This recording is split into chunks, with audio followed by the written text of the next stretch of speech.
There we go.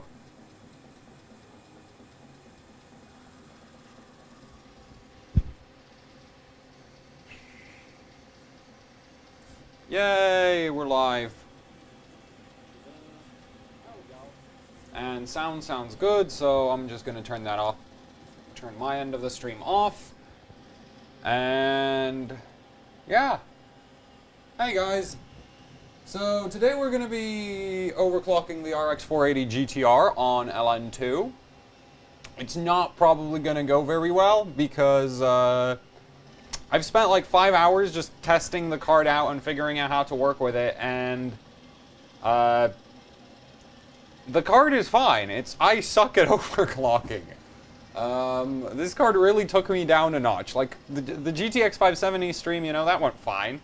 Wasn't really any issues there, even though when I took the card apart, I noticed a lot of issues, but the RX 480 has so far been a case of, on water cooling, it does 1580 by 2340, 2330. And then as you pull the temperature down, the memory clock just gets worse and worse and worse, that's expected. That's normal of RX 480s. The problem is I can't get the core to go a lot faster. I've seen it almost finish Fire Strike at 1700, except it crashed right as the combined test finished. So I don't have a lot of faith in me getting very high scores today. But we'll try take it slow, and hopefully it won't be one giant, you know, continuous car crash, even though that is very, very possible. Because the issues I've been having with the card, so one problem I've had is the thermal paste would fail, which is really fun because you're at like minus 90 degrees. Thermal paste gives up and you can't overclock, so you have to bring the card back up to like minus 20. Then the thermal paste reconnects and then you can start overclocking again, which is just like a huge waste of time. Also, it tends to crack more and more every time you bring it back up and down. So I guess let's go over the system and get everything sort of moving. So here's the GTR with the hairdryer, and that's because I brought the temperature of the LN2 pot up to, so it's supposed to be up to 60, but I only managed to get it up to 57 so far. So it's at 57 degrees right now, so I don't really want to touch it.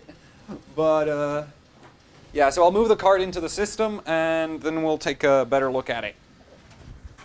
Hop. Go. And for the system, I'm running the usual, so 6950X, 4.4 gigahertz. The RAM is currently downclocked. I'll be reclocking that back up because when I was pre-testing, I was having some weird issues and I thought it was just the RAM giving up on me or something. It turns out it wasn't. Yeah. MSI X-Power Titanium. I really like this board. So far, it's been really nice to me. What else is there? 1,600 watt EVGA power supply, 480 millimeter radiator with three 1,900 RPM fans for actual like airflow around the LN2 pod, and on the system I'm using Cooler Master Jet Flows because they by far push the most air of any fan I have. So, and that's air in a free flow environment, so I don't think they would make very good radiator fans, but there we go. Get the card in, and then I'll show you around the card.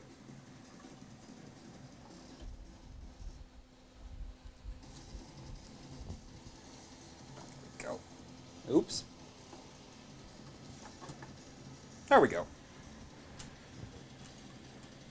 So. There.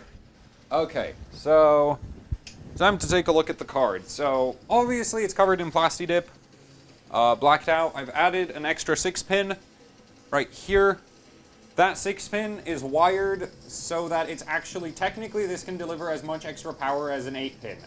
So, combined, the card has, like, these connectors will die at around 600 watts of power draw from the core. No way is the card doing that. On the V-Core VRM, wait, can you see it? Sort of. Yeah, that's the VRM heatsink from a reference RX 480. I've cut that out of the rest of the heatsink, and since this PCB is just a slightly changed up reference card, it fits. On the back, there's extra capacitors for vCore, extra capacitor for memory there, another one down here. There's this little volt mod, which is for the 0.95 volt rail. This is not particularly useful until the card is at around minus 60. Well, no, minus 160, minus 170. And even then, it doesn't really seem to be working reliably in terms of actually getting the card working. So, yeah, that's why I said this is going to be hard. Because, I don't even know if I'll be pulling the card down all the way to minus 160, because then I start having some really weird issues with it. So we'll take it nice and slow. So, like, we'll start at, like, 0 degrees. Pull it down to minus, so, yeah, 0, minus 20, what else?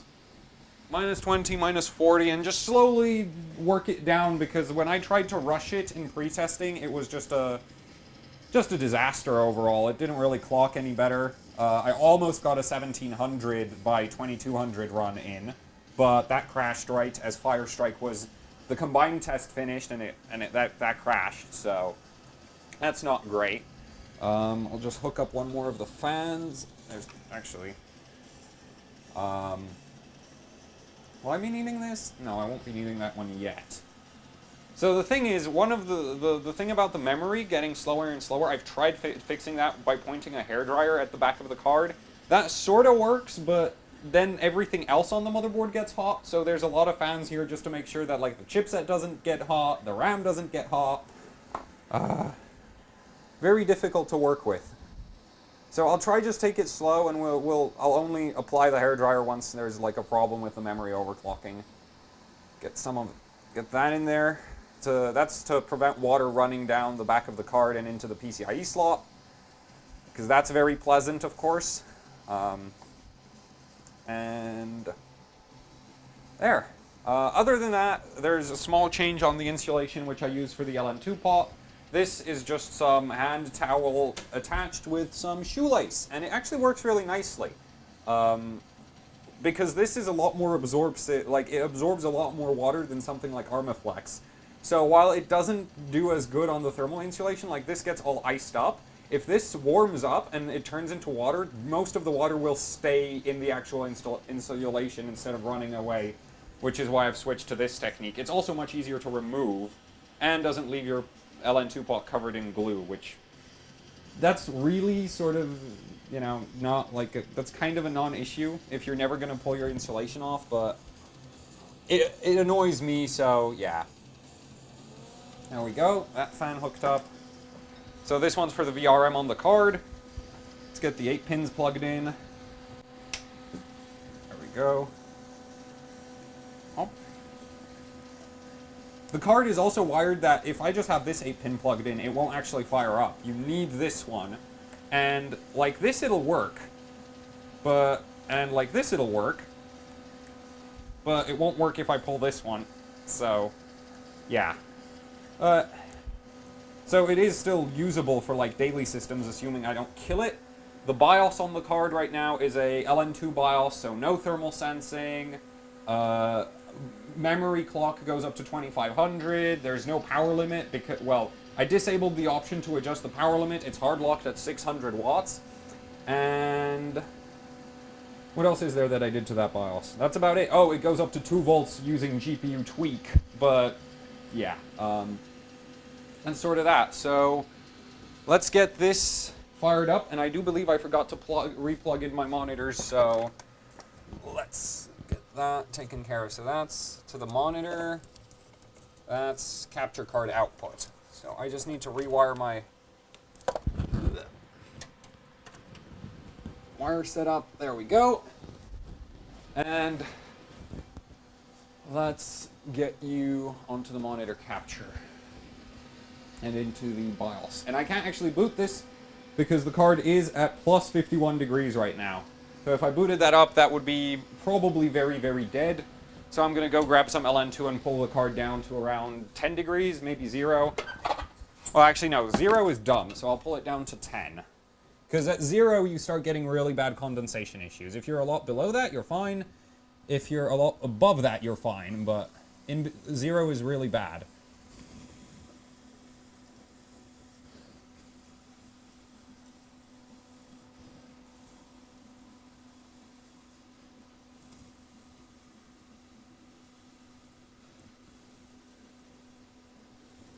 There we go. Let's just get this going.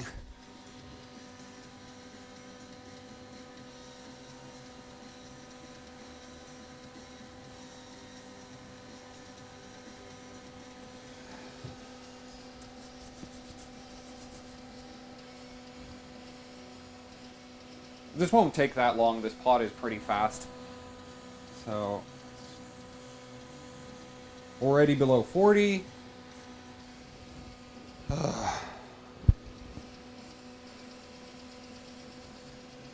Core doing. It's good. 32.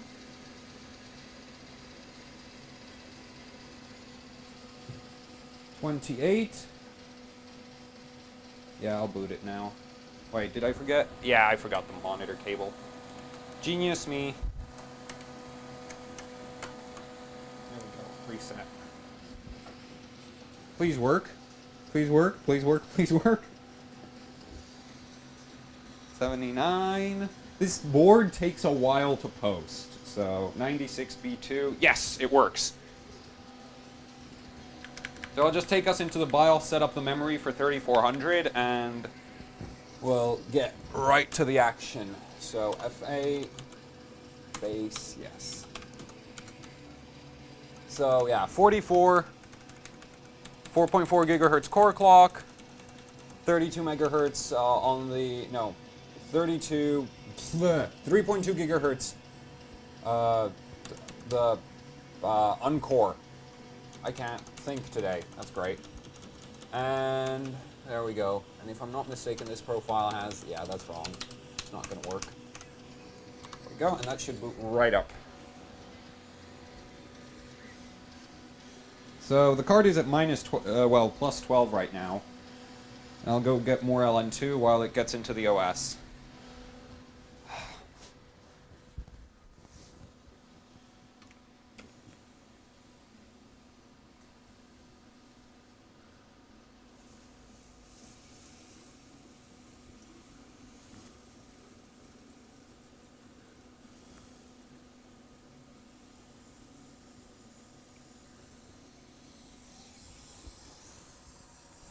Go. So that's full. No, not the NVIDIA one.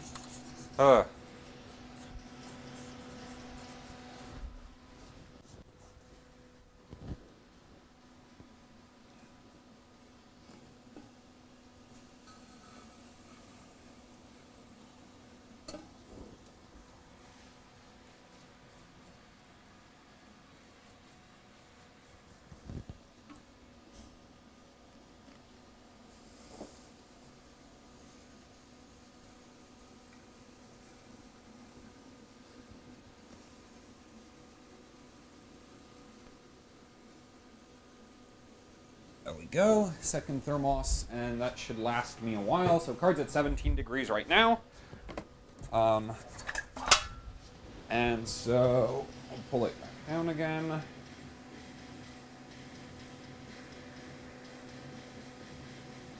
And we'll just go for a run of Fire Strike as is right now. Well, actually, I'll let it drop a little lower on the temperature, so that's tricks. GPU tweak, and due to reasons, so down here we have voltage,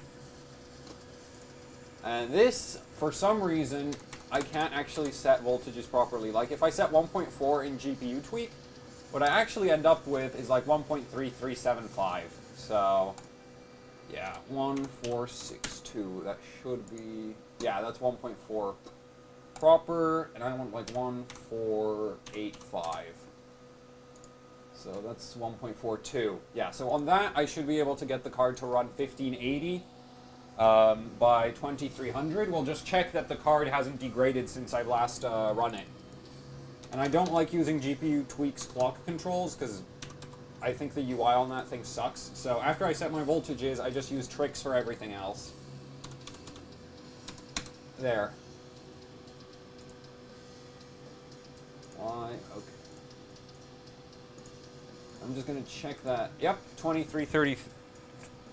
So the cool thing is all the extra capacitors, and also I've modded the memory and auxiliary rails on this card to run 1.1 volts on the auxiliary, so that's the memory controller, and 1.8 volts for the memory chips themselves. So the card can actually run a bit higher memory than it used to be able to. It didn't really gain a lot. I think 2340 still works, but above that it doesn't work any longer, so yeah, 2340 still works. So let's go for a run. As you can clearly see, there's no temperature readings, and oh, the memory's too high. Damn it. Yeah, memory's too high. So it can't even run 23. Memory chips are still warm, so that's good. So yeah, I'll just run it 2330, and we'll get a Fire Strike run in on that as a sort of baseline. And it should be just over 15,000. Because I've already tested that. And it should... yeah, it should just get right over 15,000. Then I'll try pull it down to around -10 or -20, and we'll see if I can get 1600 running without a lot more voltage. Because that's, like, I want to step it up slowly. So, the thing is, sometimes when it crashes, the voltages get lost. And sometimes they stay. That's the other thing. GPU tweak, if you use GPU tweak for overclocking in RX 480, there's a bug where it'll remember your settings. So you'll have to reinstall the drivers if you put in settings that are really unstable, which is why I don't use it for clocks. Whereas Trix, if you crash with Trix running, nothing happens. Because Trix doesn't remember your settings, so you boot up on completely stock everything, except whatever you entered in GPU tweak. So right now the voltage is still 1.42 because GPU tweak remembers that's the last voltage I was running at. On 580, 2330. And let's just check that the AMD driver is set up properly. So this is about the max of what my card could do on like a really good water loop with a good ambient temperature. Global settings, tessellation, yep. Performance, texture filtering. Okay, so the driver is set up for hardware bot rules. This obviously won't go on official 3D Mark rankings because they'll complain about me modifying the tessellation workload.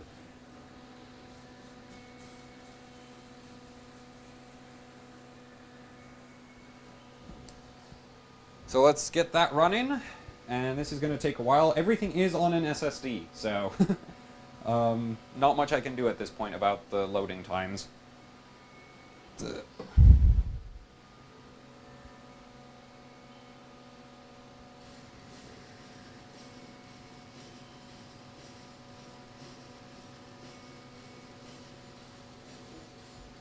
Yep. And the card does raise temperatures quickly, so it already hit 12 degrees. And it was at 8 when the thing started, so... That's one way to check if my thermal paste failed, is if Fire Strike... The temperatures in Fire Strike don't go up very fast, it means the thermal paste was dead. Well, broke. Because otherwise it shoots up with this card. I'm not sure if that's... I have no idea why. Because honestly, this is faster than the GTX 570 is for pulling up the temperature. That might be because this doesn't have an... like, it doesn't have a heat spreader like the 570 does, but... I don't think that's the reason.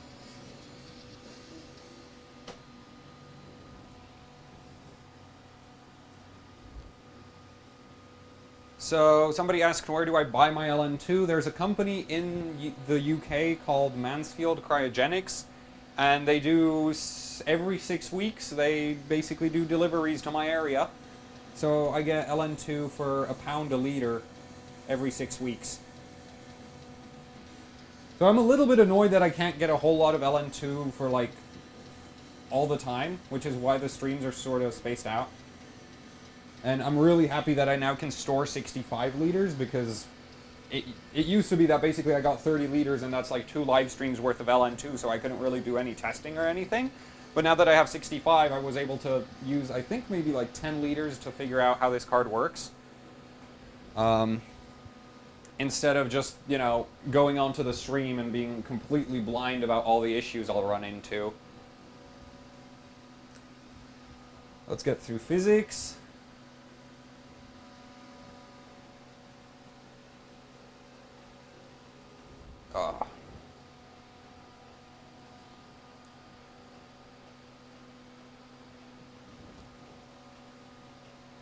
Somebody asked what I was showing on the AMD settings page. So for AMD settings, it's if you're running hardware bot benchmarks, then everybody for AMD cards for Firestrike, everybody's going to disable their tessellation and they're going to set their texture filtering to performance mode because that gives you extra FPS because it basically runs less work. Here we go.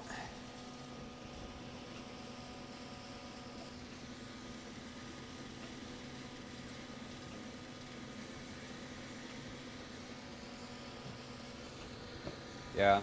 The other problem is, like, I don't have a lot of hours clocked in on LN2, so I'm actually really bad at temperature control, which with the thermal paste issue I have is just, like, it's asking for trouble. So yeah, just past 15K.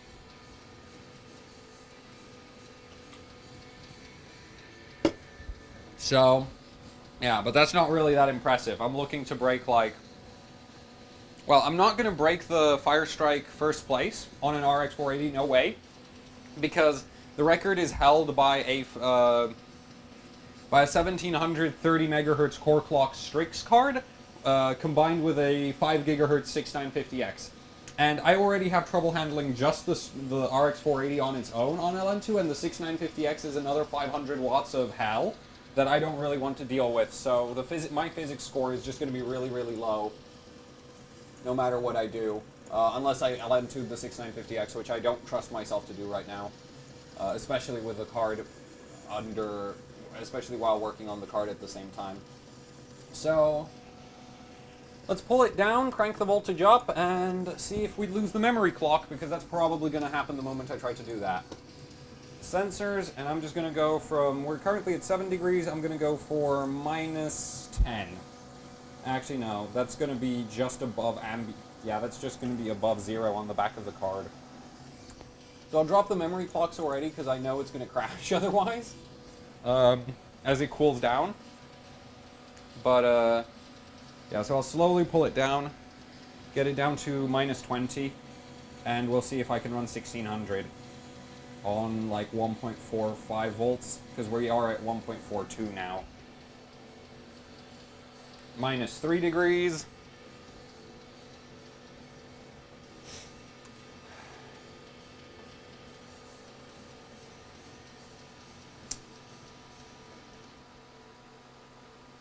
What? Oh, somebody said the combined score is really bad again. Actually, no, this is normal for an RX 480. I tested a single RX 480 against, on both the 5960X and the 6950X. Under 6K is normal at these kinds of clocks. It's just in Crossfire you expect over, like, almost double the score because Crossfire, like, Firestrike has really good multi-GPU support. So if you're getting low scores with multi-GPU, it's concerning, but otherwise it's not. There we go, and we're starting to get some condensation buildup on the back of the card. I mean, I could point a hairdryer at it, but that would raise the core temperature, obviously, because, you know, it's a sandwich. If I put hot here, then, yeah. And I think that actually might be helping along with the thermal paste cracking. So we're at minus 22 right now. So let's see if I can run 1600 with a slight amount more core voltage. That's 1600. Let's see how this goes through Firestrike. And I really want to take everything slowly because last time I rushed this was a freaking disaster and I could barely get above 1600 at all. 25 degrees as we're coming in. It's probably going to end up in like minus 15 by the time, in a few seconds. This card. Let's go for it. Yeah, minus 20.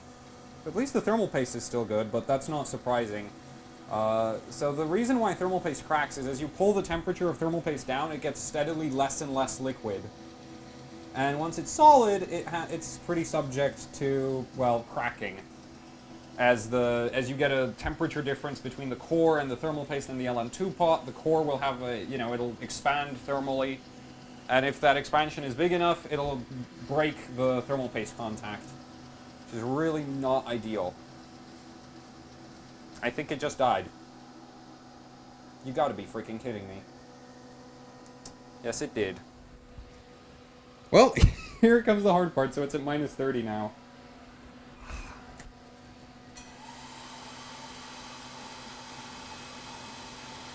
Try to bring up the temperature a bit.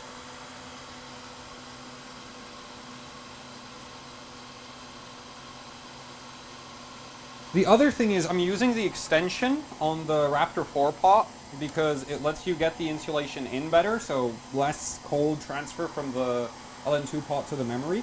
But the other issue is the extension lowers your temperature control because there's like 2 centimeters of copper separating the actual base of the pot and the GPU. And the other thing is I can't actually run without the extension because the capacitor bank for the vCore VRM is too tall. So if I try to run without the extension, I can't actually mount at all.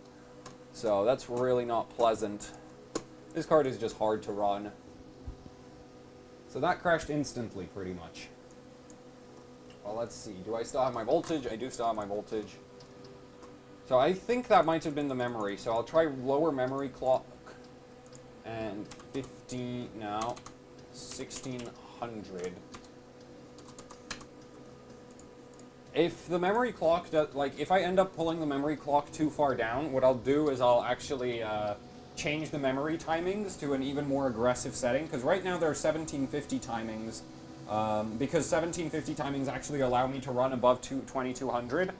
Whereas the 1625 timings, they top out at, I think, 2180.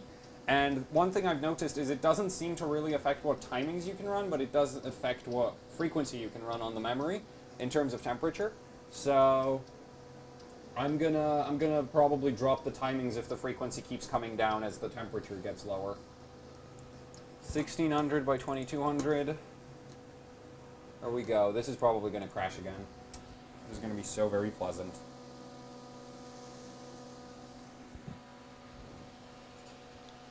This is why I said this is gonna be hard. Because every extra couple megahertz on core clock achieved by lowering the temperature is a few extra megahertz lost on the memory. And I think it... You gotta be kidding me. Memory? Huh. Okay. That's great. Now it won't even load up. This is so not pleasant to work with. Okay, I'll try use the hairdryer now. This is gonna suck. There we go. Stay. Hopefully that'll help. And that means at this point I need to do something about the unfortunate chipset and the memory sticks. So that's this fan here. And fire it up.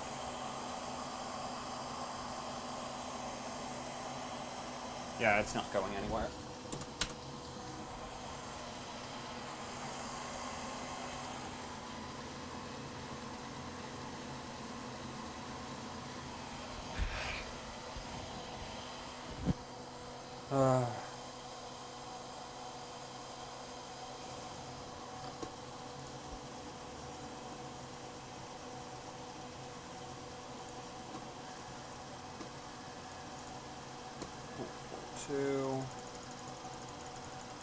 You know what, I'll try it without any memory overclock first. More voltage. And because I do have the hairdryer pointed at the back of the core, I'll pull the card down lower. So we're at minus 30 right now. It's probably going to be at minus 40 by the time I get to Fire Strike. I really hope this works. Score is going to suck, though. There's no memory clock. Okay, well, it's minus 35 right now. Let's see if it works.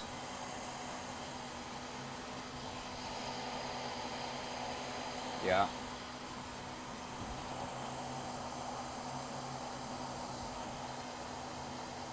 Yeah, that chipset's gonna get warm again. That's annoying. Work? Please work.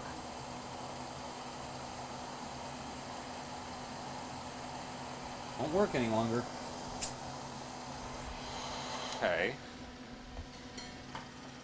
So I would love to know why that is.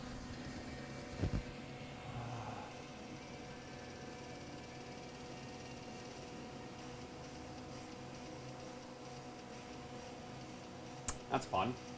That's fine. I've had that happen before. 7. Actually, I'll just reset that.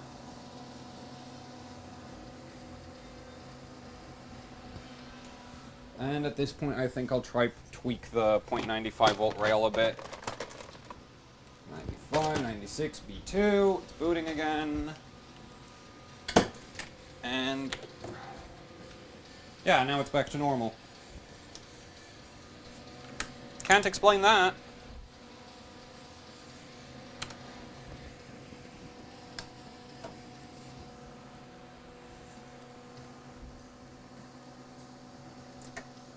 Ground.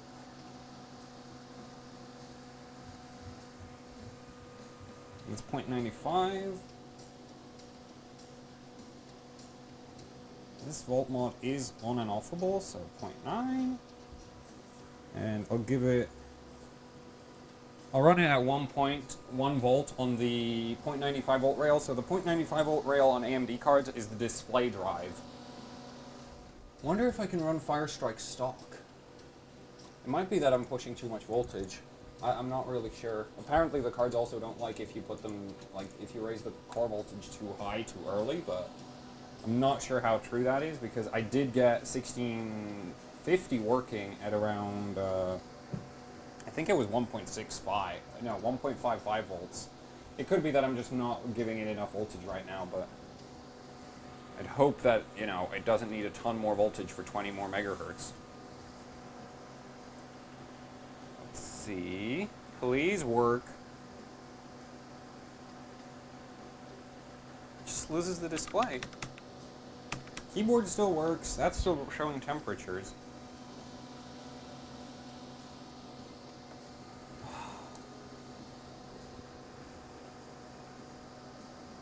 Now it's at stock settings, so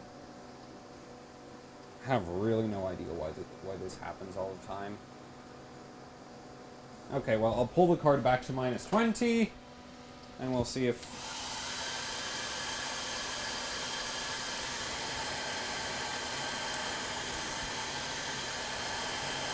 Maybe the thermal paste already failed. That wouldn't really surprise me as much as annoying it would be.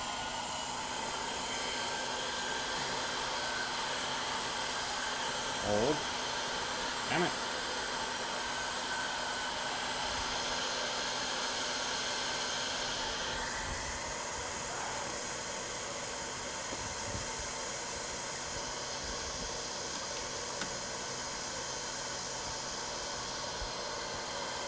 There we go.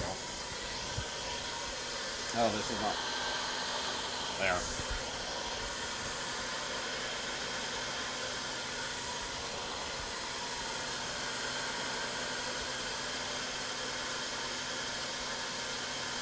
-24.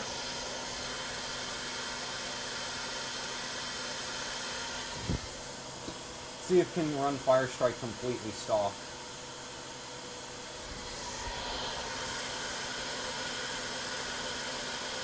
And right around now, the thermal paste should come back as we cross -20 degrees. There.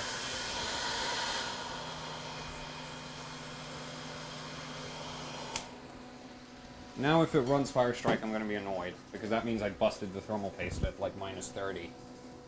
Which is ridiculous. Oh, except it's not coming back. Is it? Nope, still not working.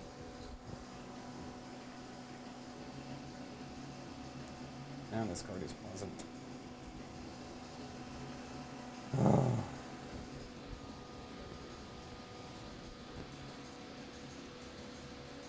Yeah, so it runs 1580, but the moment I try to get it cold, it just stops overclocking, and I'm pretty sure that's my fault because I must be doing something wrong, but yeah. Oh no, the card's fine. You know what? Yeah, I'll show you that the card is fine. Put some extra there. Warm it back up all the way to +20. Well, +10 or something like that. It'll take a month. I don't know, it could just be... I really, really want to just blame the thermal paste for this, but that'd be kinda lame. but I can't really think of anything else that could cause this.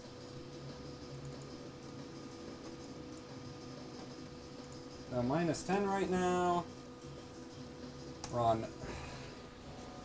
It's gonna run. Please run. Please.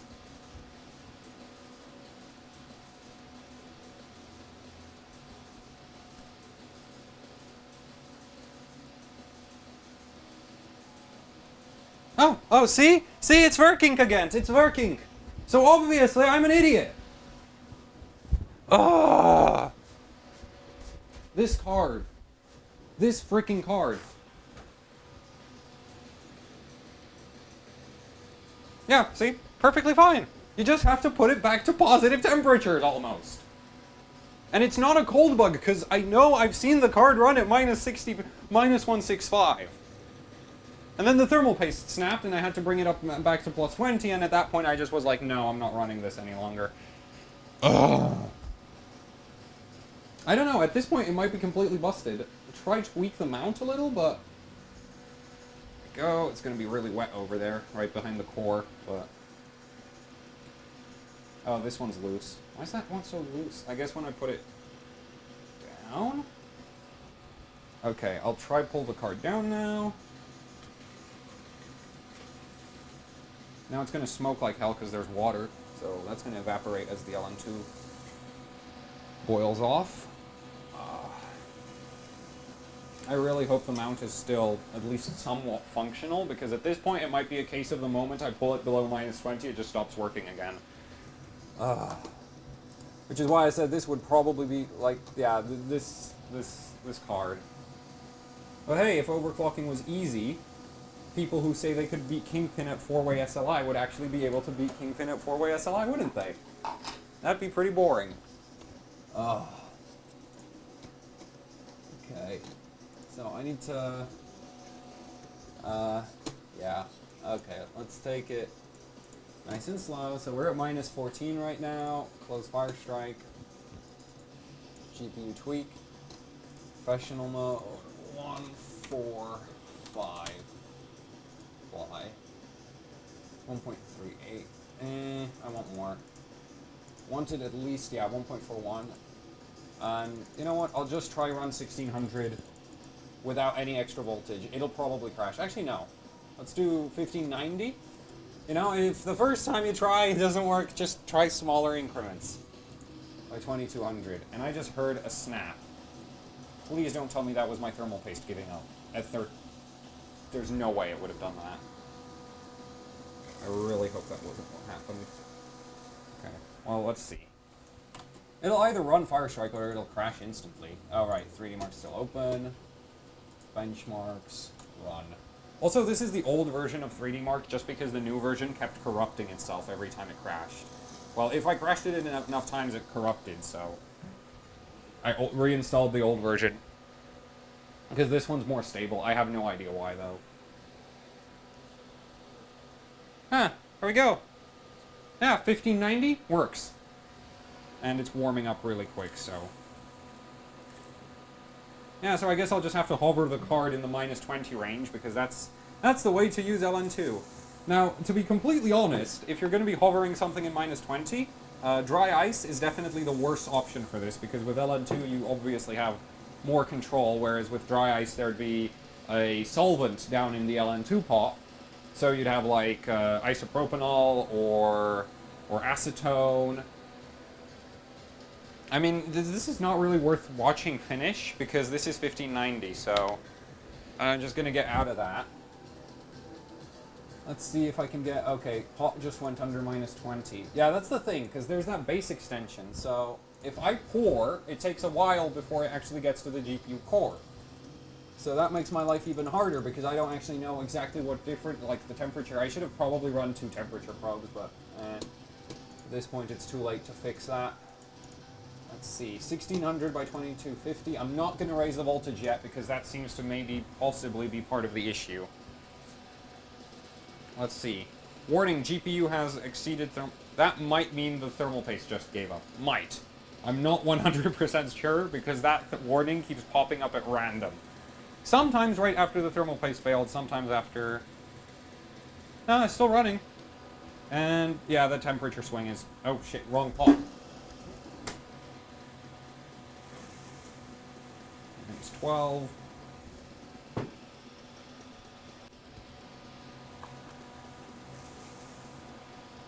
-10.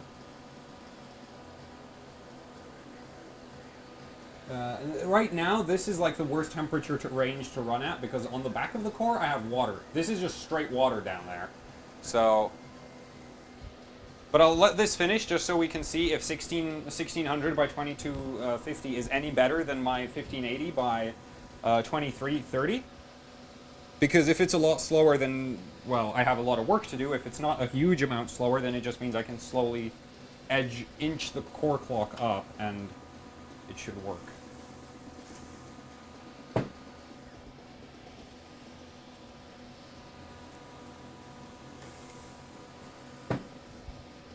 So this test is a lot cooler than graphics test 1. So right now it's not even going into -10 yet.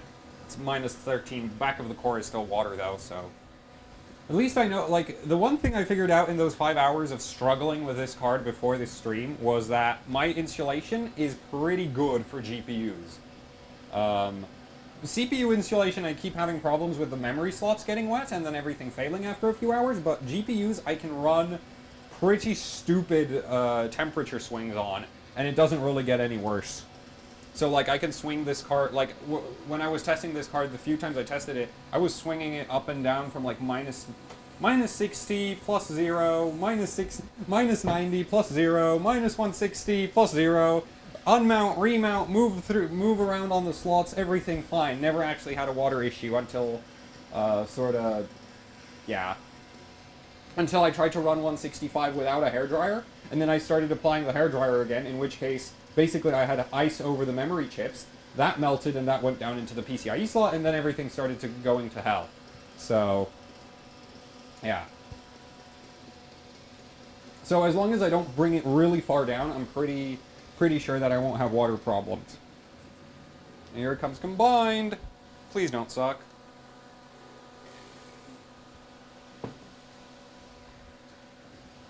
-13.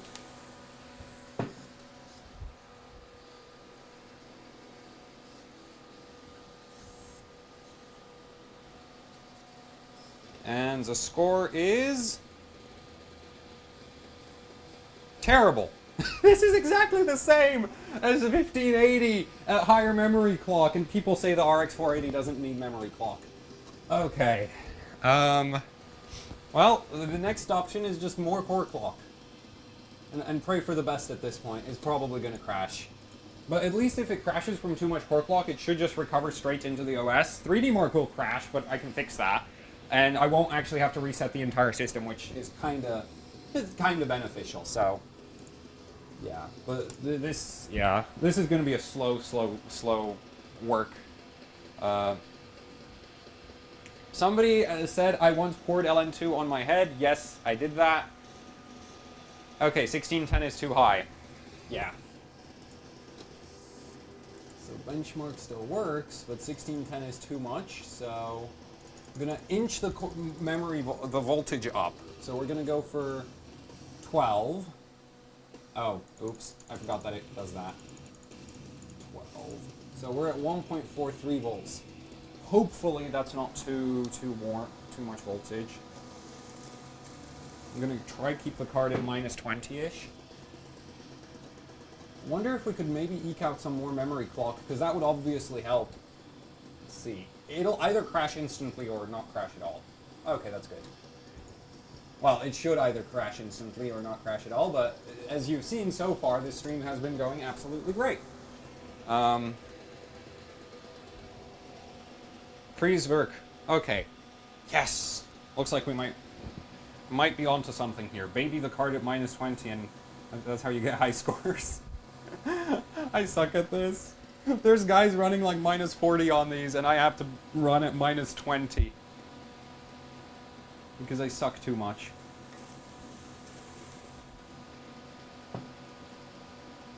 Well, at least it's running.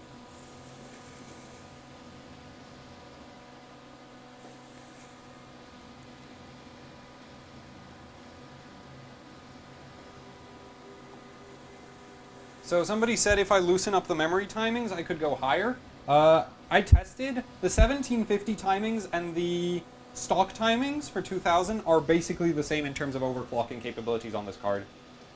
Did it seriously just fail? No. Oh. Damn it. It failed. Oh well, I need more LN2 anyway, so while that restarts, I'll get that.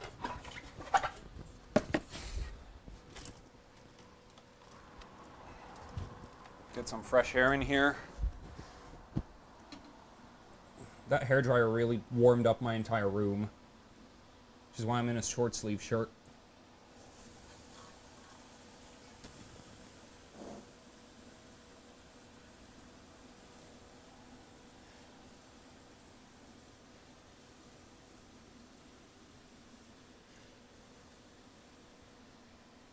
Oh, there we go. Oh shit, no! Oh, stupid freaking installs. I should set it that it automatically boots on the AMD install since I use that one more anyway, but... Okay, I think that was the memory clock crashing, so... The obvious solution is less memory clock, and let's see if 1610 runs this time. Hopefully, during that crash, it didn't actually fail the thermal paste. If it failed the thermal paste, I'm gonna, like, yeah.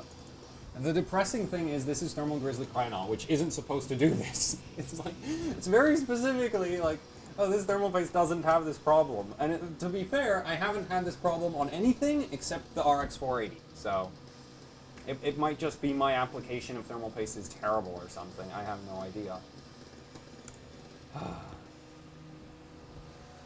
So that one's full. I need to fill this one up.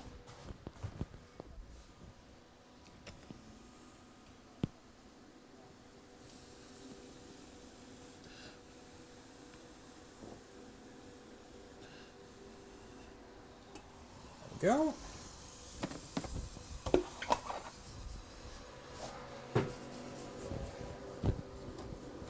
And I think plus 25, 1610. Actually, no, was it less? Was it like 12? 2250.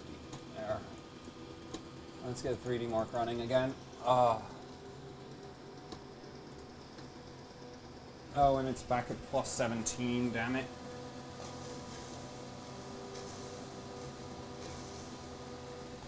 I mean, minus 17, not plus 17, but what was it, 17? Negative.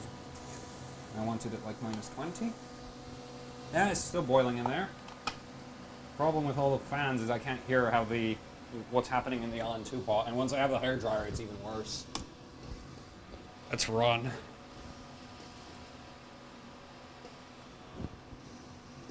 Have I tried using Watch Tool? Yes, I've heard about it. It's not, like, it doesn't really get me any advantage. I can already run as much voltage as I want.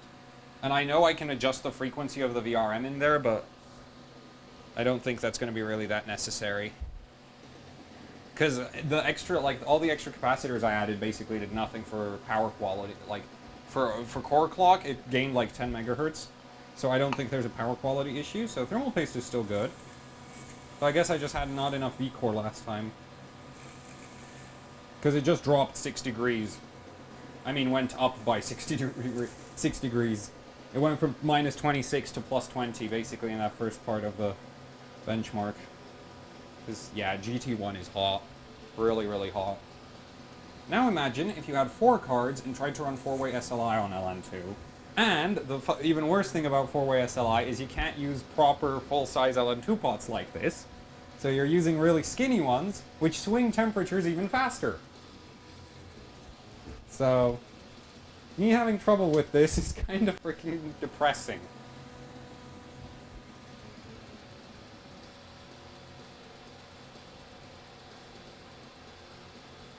Minus 25.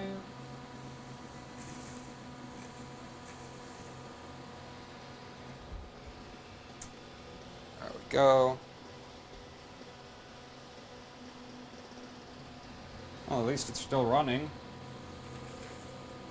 1610 is kind of lame. And I know the card can do more. I almost managed to finish a run at 1700 by 2200, but it crashed, so no score. It crashed right as it exited the freaking last scene, so yeah.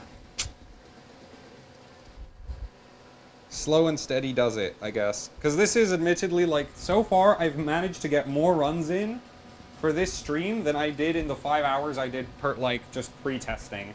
Admittedly, because I was just like, oh, you know what? We're not going to actually worry about controlling temperature. We're just going to let it swing up and down by like 30 degrees. Also, I was trying to run like 1650. I wasn't even trying to go like 1580, 1590, 1600, 1610. I just went 1650, let's see. Nope. 1650, let's see. Nope. Just kept repeating that. So, yeah, definitely go slow, not fast. When you're trying something new. And trying something new with LN2 overclocking means putting anything on LN2 that you've never put on LN2 before. Because it's gonna suck. I should probably learn that the base has that delay, so I should pour before the test starts. Otherwise the temperature swings. Now, that's really a practice thing. So I basically just need to get more hours clocked in on this. There we go! The pot surface, it's completely flat as far as I'm concerned. Finally! Improvement! 15256. Is that worth saving? I don't really think that's worth saving.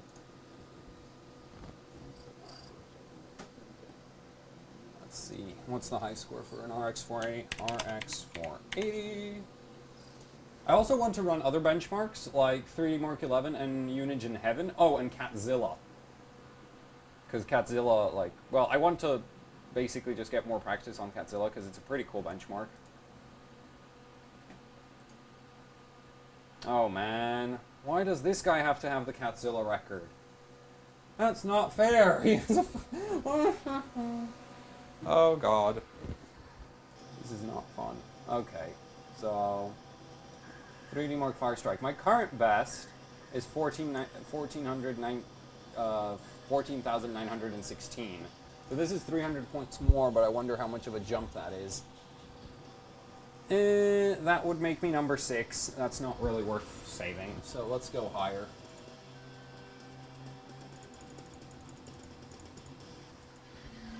I'm gonna pull it down a bit before I do another run. I think that maybe as I exited that test, the thermal paste failed, but I'm not sure. I really hope it didn't. I don't think it should have. I'm not, like, that's the thing with this card, I never know what the hell it's doing. Because other cards, it's just a case of, not enough this, not enough that. This card randomly just dies on me. Like now. Perfect. I wonder...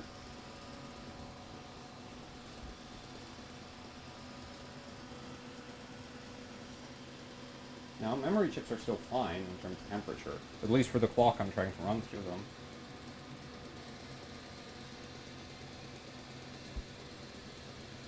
It might have just disconnected the thermal paste again, in which case, like, that would really, really suck. Which doesn't make...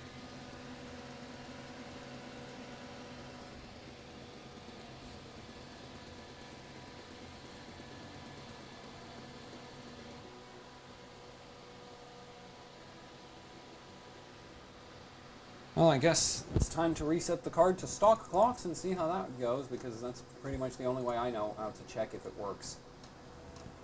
That stupid chain thing apply is dumb. I really don't get why Asus ever thought that tying your voltage to your core clock is a smart idea, but they did. And if it doesn't run stock, then I've obviously failed. If it does run stock, then it means I need more V-core.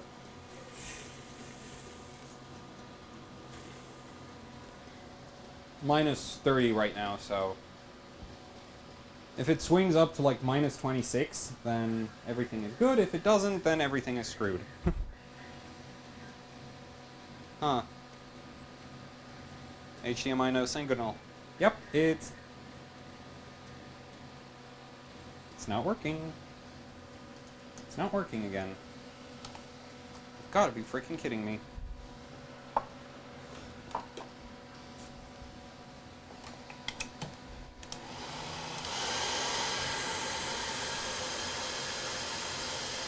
Yeah, this is extremely pleasant.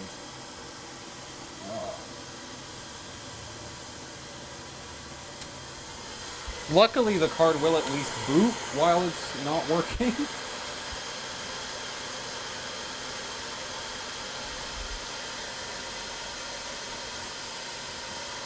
Capture card being funky, but it's fine on my end, so...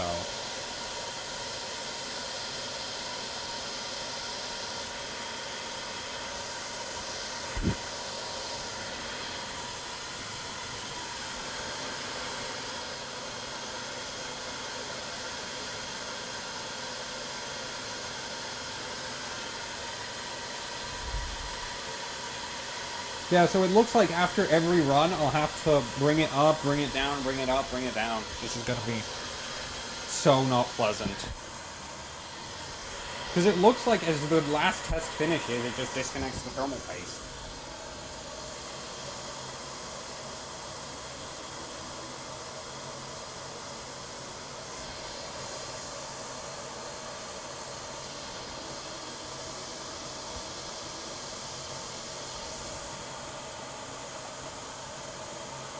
I was going to check that GPU tweak is fully default.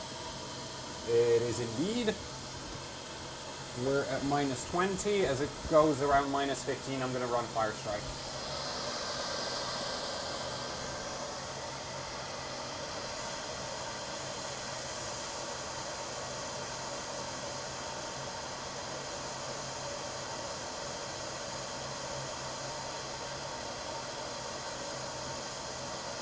Yeah, minus 16. Let's go. Minus 15. So, yeah. It'll be a minus 10 by the time the benchmark starts, so it should be reconnected. This sucks so much. I don't know, I need to try some different thermal paste or something, because this is ridiculous. But I don't have anything else on hand, except like Arctic MX2, and Arctic MX2 is by far the worst thermal paste for LN2 ever. It becomes completely solid at like minus 10 or something, so... There. Benchmark runs again. It couldn't run at stock before, so... Thermal paste is back to functional, and now I can pull the pot down again. I'm going to pull it down to minus 40, then I'm going to dial in my settings, then it's going to run, it's going to spit out a score, it's not going to be good enough, I'm going to have to... then I'm gonna try raise the settings again. It's gonna crash instantly. This is gonna be fun. But at least I'm starting to see a pattern of what I have to do, which means there's a way to go forward, even if it takes forever. Also, I think I built up a ton of water bringing it up. So there. Dry that off. I should have probably put like some kind of. Actually, I can do that. Let's put that. There. Blue shop towel. I'm just going to build up a little sort of barrier. Just shove it onto those thumb screws, but this is too big. Where's my scissors?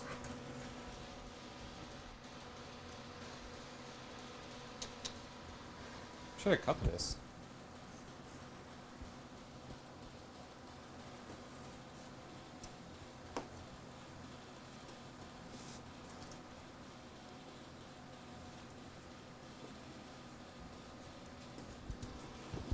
Yeah, okay, now.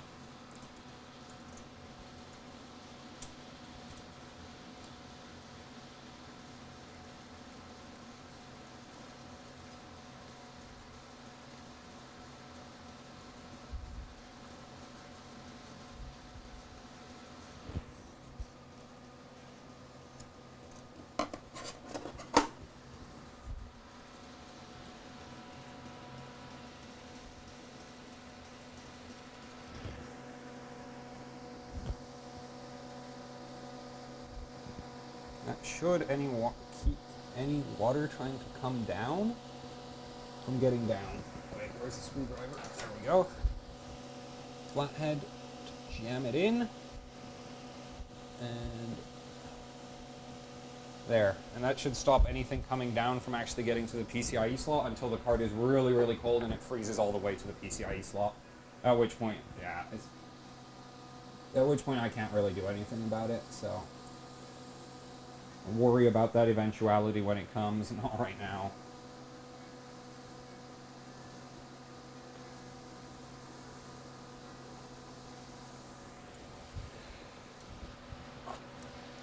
without this is actually a pain. Minus 30. I'm going to pull it down to minus 40 since I managed to reconnect it.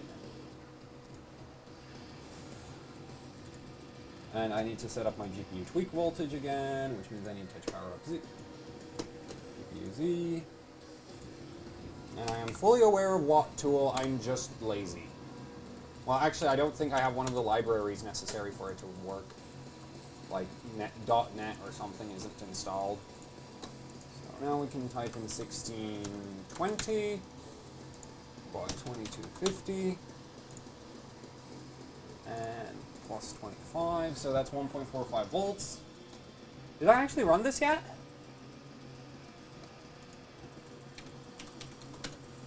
Let's try that.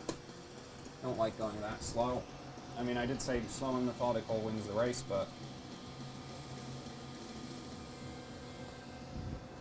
minus 40. Time to pray to the OC gods, if they exist.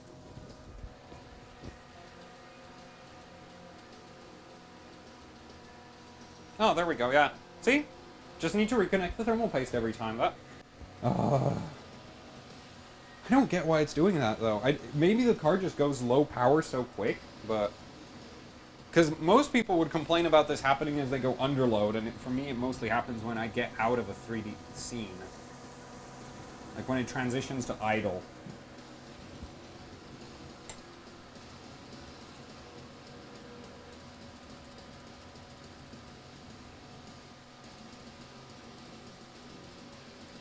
Running rock steady right now. Ton of water on the back. But the barrier will hopefully catch all of that. And, yeah. I think it just... I'm pretty sure it just failed.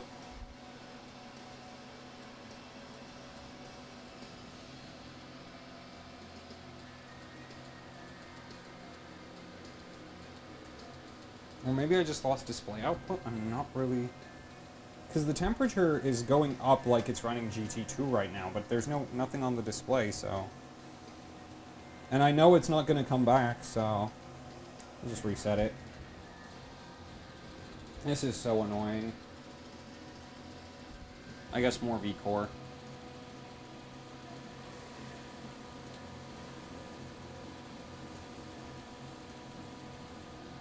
I'll have to check if it runs stock again, though.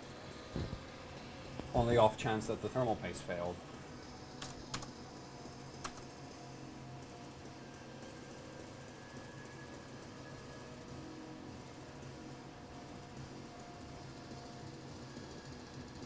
Minus 40. We have some advice. How can you go over plus 200 millivolts on a 290X Lightning? You can mod tricks to allow over plus 200 millivolts. I'll be doing a video on how to do that. But if you look at my tricks, right here, then, come on.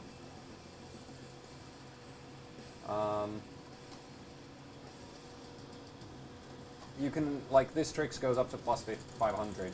Not that it actually works on an RX 480, there's a safety, or, like, the way Trix addresses the voltage controller, it crashes if you try to set over plus 250. So voltage is still set up. Let's see if we can run stock. I don't think we can, but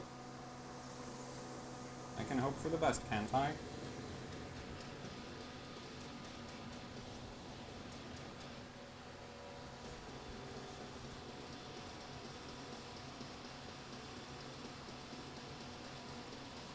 Yeah, no, it's toast.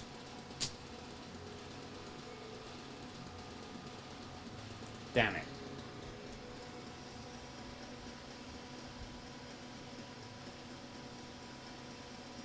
This really sucks. Yeah, so I gotta bring it back up. At least I have this here to hold the hair dryer. I just realized that's going to be a necessity after a little while, so... Oh.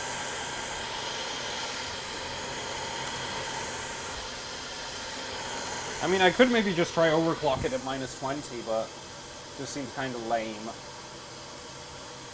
Oh, then Twitch follows. Thank you, people.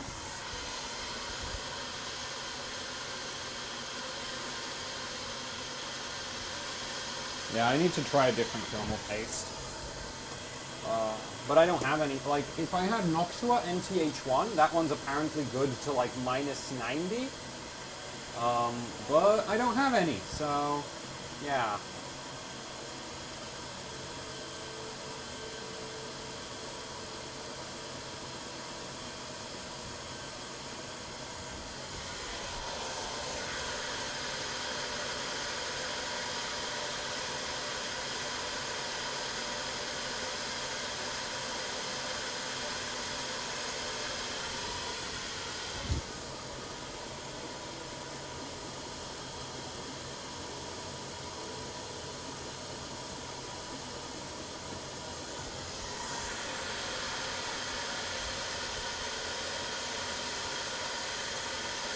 Well, let's see if it'll run stock now. It's at -25, it's probably going to fail again. Did I actually not like when there's a Trinaut or something? Because that's the only other option I can see. It's if I have Hydronaut and it's failing on me.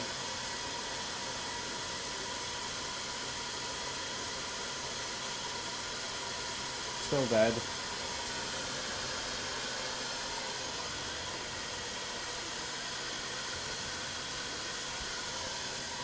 This.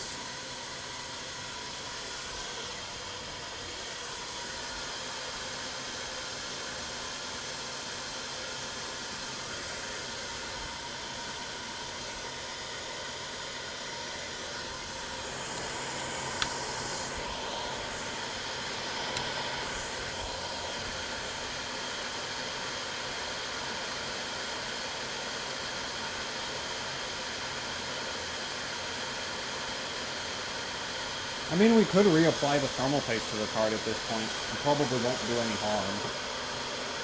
Might take a while, but at the current rate things are going. Yeah, you know what? That's what I'll do.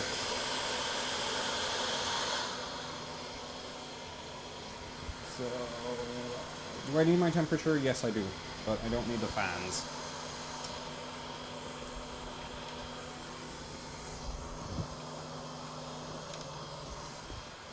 The RM eats is ice cold. Well, yeah, that's like room temperature on the VRM there. Admittedly, it's mostly spent most of its time off. So.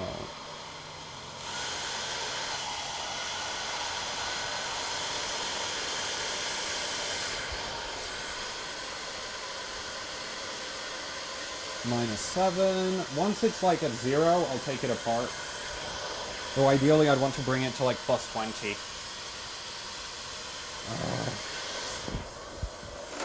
So, usually I always manually spread my thermal paste because that's actually like the method recommended by Der Bauer. Who's sort of like where I sort of, yeah, got all of my technique from him initially. So I always spread thermal paste, but I guess I'll try the dot method this time. One thing I did notice during testing is putting way too much thermal paste actually makes it crack faster. That I know for sure, because I tried, like, huge amounts of thermal paste on one of my tests, and that was just dead instantly. So, that doesn't work. And this time I tried very little, so maybe it's too little now or something. I have no idea. Okay, it's at 0. Let's pull it out of that PCIe slot before it gets water everywhere. Up.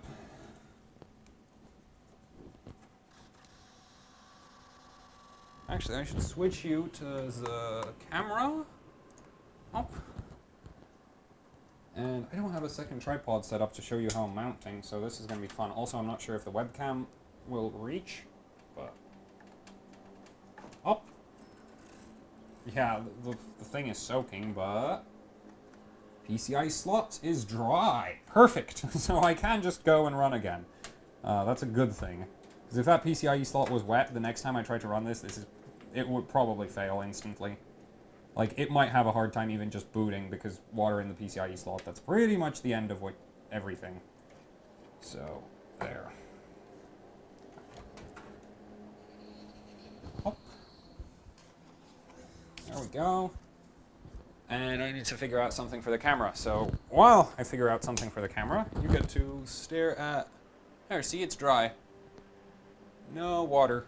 It's even warm. Well, it's not actually warm. It's slightly below ambient, but it's dry. So actually, stare at my water cooling. There we go. And I'll get some kind of camera set up, because I didn't really think I'd have to do this. Hop. So, hop, and yeah, this cable's not going to reach, is it? Please. Hop. Yeah, okay, we're just going to move this. I'm going to throw you on the other side of that. Hop.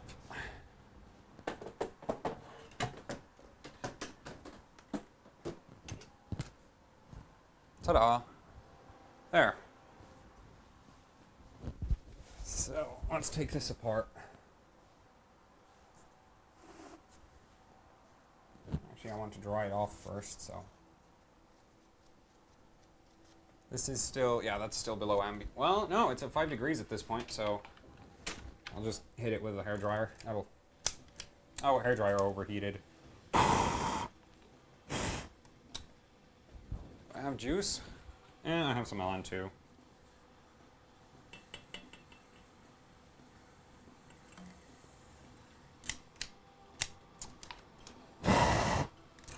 There we go. Hairdryer's back in action. All right. Pull it down a little bit, and I prefer hairdryers to heat guns because there's less. Yeah, there we go. Dry that off.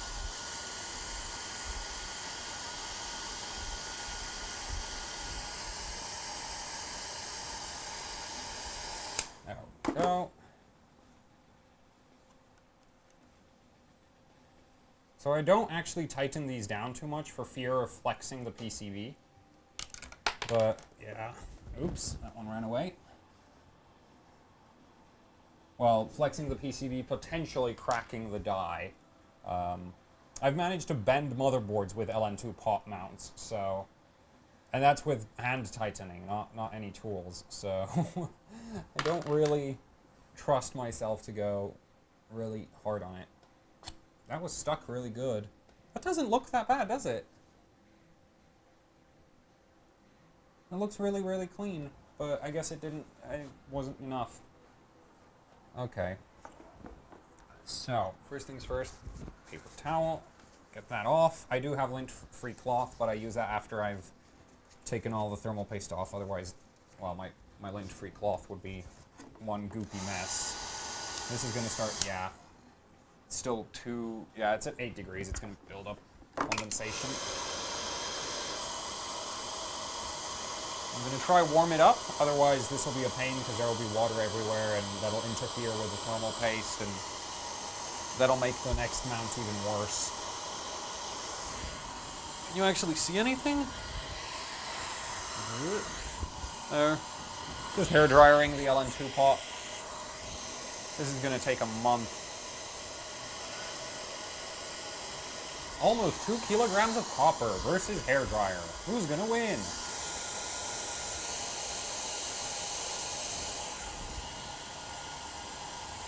PCB is covered in Plastidip, black.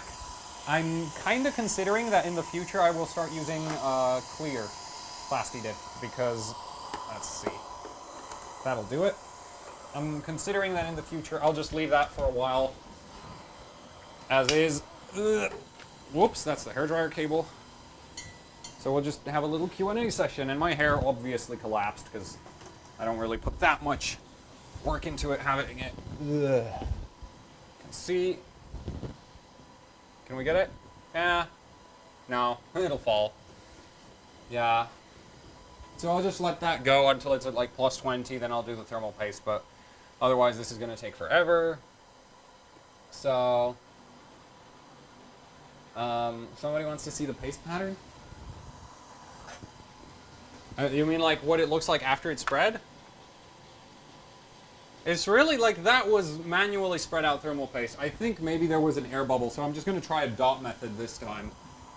I really have no idea which method.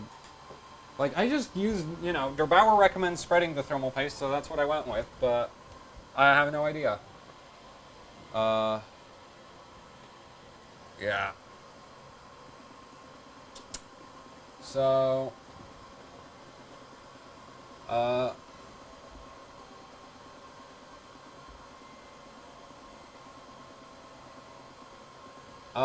so XFX RS compared to the GTR. The reason why I've never done the XFX RS card as a PCB breakdown is because, you know how I said the power color Red Devil is really, really bad? Yeah, now imagine if you took a Red Devil, took off 2 phases, and increased only the low side MOSFET count. That's what the RS is running. So it's a case of that card is really, really bad, and I didn't really like dealing with all of the backlash around the power color Red Devil cards, so yeah. Didn't bother with it. Pulse at 15. Let's see if I can get it. There we go! But yeah, it's too long at this point. This needs to go.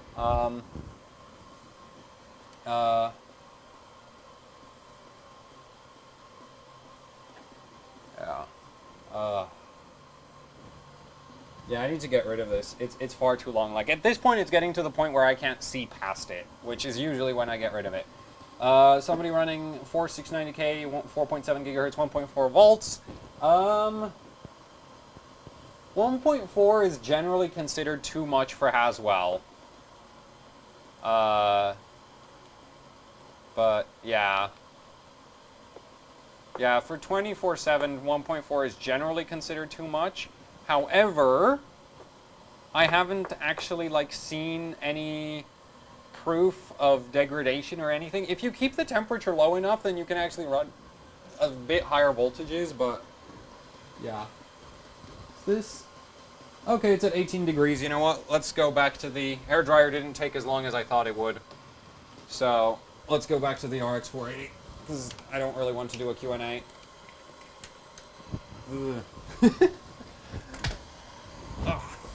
Okay, so it's at 19 degrees.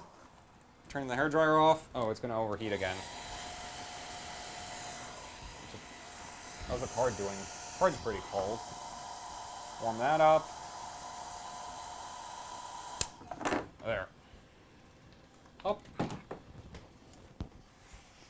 Want this like that. I should have cleaned this desk better, but whatever. Get the thermal paste off the GPU core.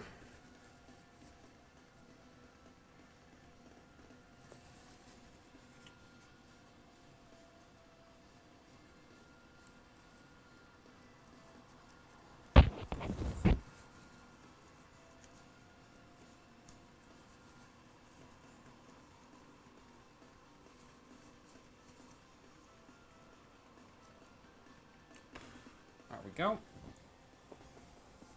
That's not particularly clean. Grab one of these.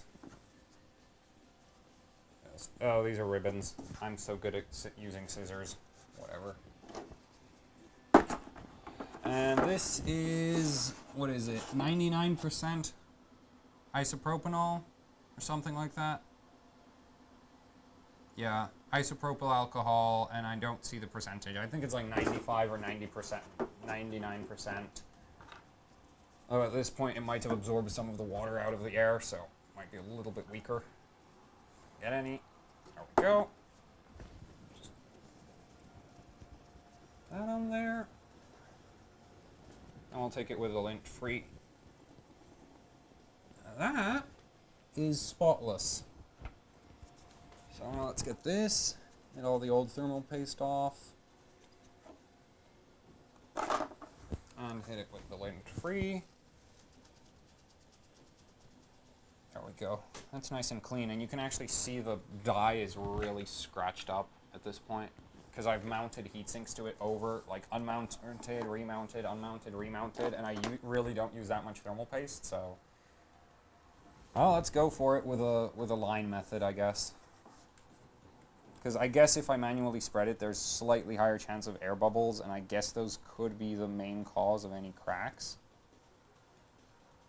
There we go. That should work.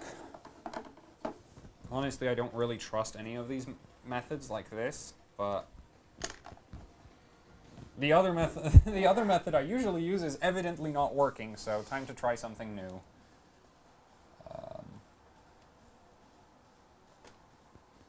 Where's those screw holes? Oh. Press down on it. Let's get it attached.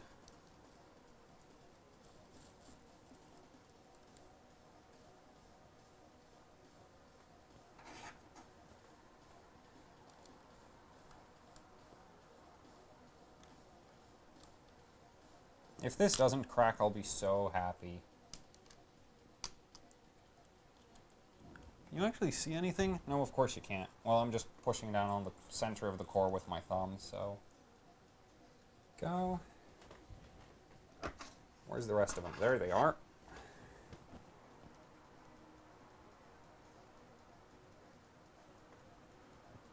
The card is, surprisingly enough, still completely usable as a daily card. I mean, the VRM does run a few degrees hotter, but with the VRM on that's already on the GTR, that really doesn't matter that much. Just do them. This one's a bit loose. This one was loose last time. Let's see, because what happens is I end up having the LN2 pot pushing down in the, well, you know, this one's loose. This one's good. That one's a bit. Yeah. Okay, that one's not going anywhere. Yeah, that looks solid.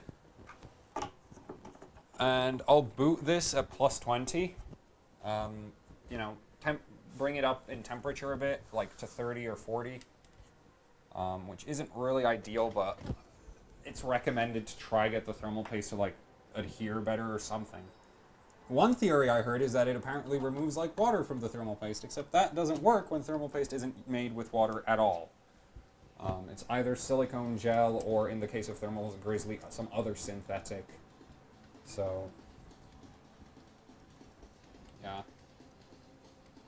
There we go, and that really wasn't that impressive, I don't think. Oh, great. Camera cable caught on that. Yep. Okay, well, you're gonna have to stare at nothing for a bit. Sorry. And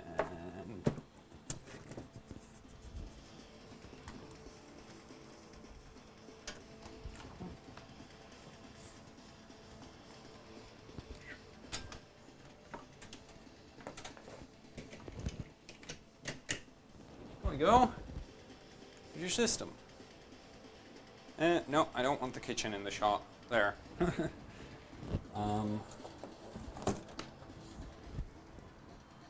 That's everything ready to run again, hopefully. To 2 degrees, so it's still climbing slowly. I'll just check the screws before I actually put any LN2 in, because...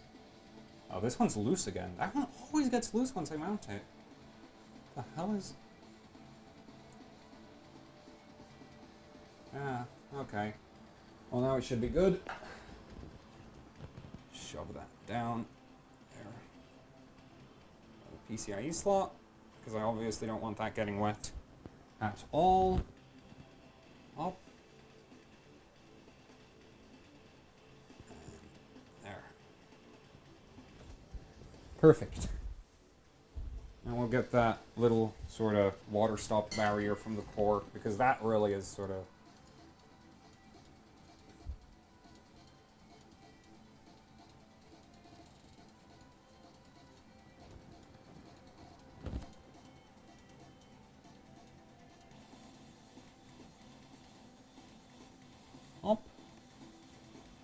There. Yeah. And it's ready to run again. So it's now at 22 degrees. 8 pins are plugged in. Monitor is plugged in. Hook up all the fans. Not that they're necessary right now, but still. There. And the fans are all actually on a separate power supply, as well as the OC panel that I'm running. So those all can basically run non-stop, which is really useful when running LN2, because if your fans turn off, then obviously you lose all that. The fans are sort of for condensation removal a lot of the time, so admittedly here they're mostly just pushing air around the card because I haven't really pulled it that cold, but there. Oh, let's boot.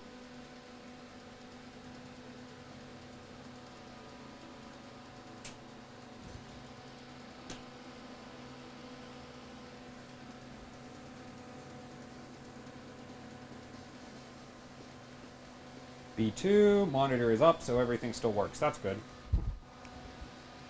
Alright, I need to switch captures again. Hop. And 22.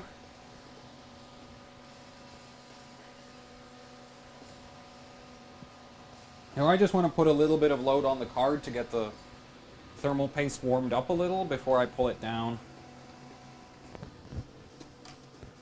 So what should I use for my little bit of load? I think heaven. Let's not run it full screen. I don't actually have temperature sensing right now, so I have to rely on that probe over there, which is less than ideal. Actually, we can run full screen, and I'll just have to be ready with the LN2, because it's going to swing up pretty hard quickly.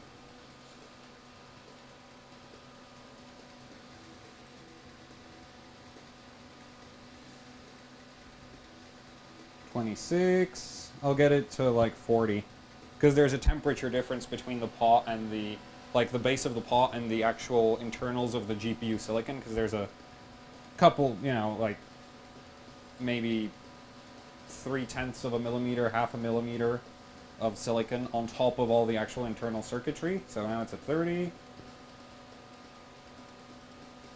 This would be like water block. What the hell? Did it just crash? Not at all.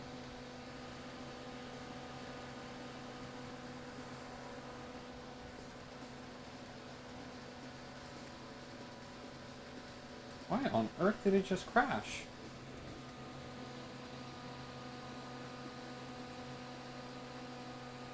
Can it not run stock? Wait, I have a better idea. It does have a dual BIOS switch, so I'll get out of the LN2 BIOS.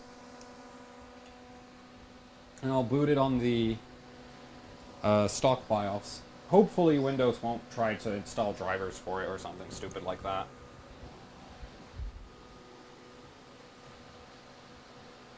Now normally what I would do is I'd actually just have the card sitting on my table and have a hairdryer pointed in the LN2 pot for a while to warm it up, but I don't want to take that much time with this right now, because that takes a few that's like 20 minutes of just sitting there with a hairdryer.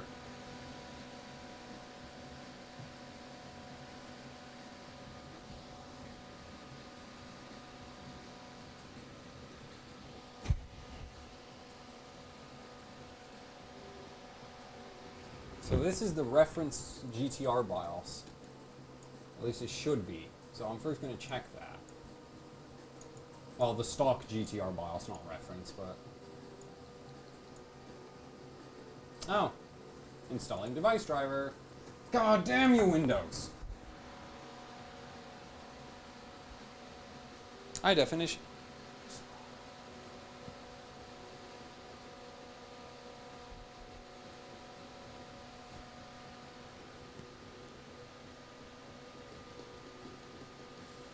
PFN list corrupt. Oh, come on. Don't tell me I've already hurt the card.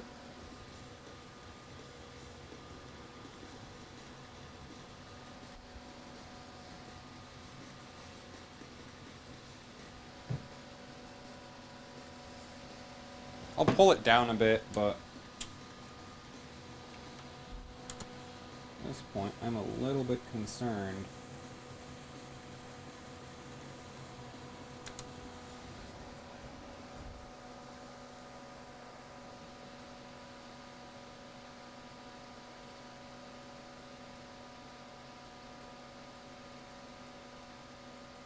Because that was a memory error that could have been related to the GPU.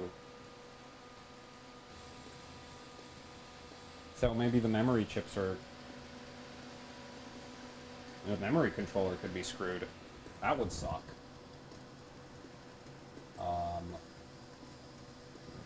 That would really suck. Okay, it's at 18. Does GPU-Z work? Okay, no sensors. It's at 15 degrees right now, which is actually wrong, because that says 17. Well, let's run Heaven windowed then, just to check what happens.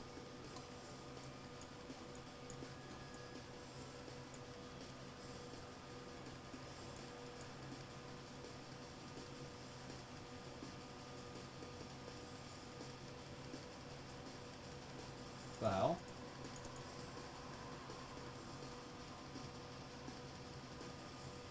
Program.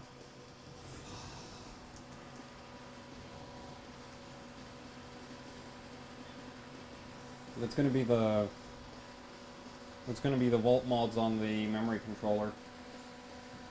Well, that's not that hard to disable again. Let's see if this would really suck.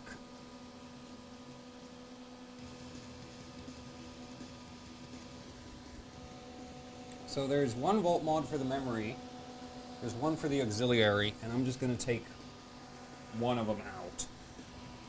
I'm going to take out the auxiliary one because I think that's the one that's more likely to cause issues. So let's cut you there. Oh wait, I need to get, yeah, okay, I need to take the card out for that. So the thing about the auxiliary rail is that while you'd think more voltage is always better, the memory controllers, a lot of the time, if you just shove more voltage through them, they actually tend to spit out more errors instead of running better. So, yeah, and interestingly enough, that voltage that's available in Wattman doesn't actually control the memory controller at all. It does nothing, as far as I'm aware, because there's no voltage controller on this card with software controls other than the 3567B, and the 3567B is only controls the V-core. So the memory voltage in Wattman, I have no idea what it's supposed to do because it's not actually capable of controlling any, like, there's no way to control any of the other VRMs on the card except the V-core. And that's true even for a reference card, so yeah, this is going to be a bit of surgery.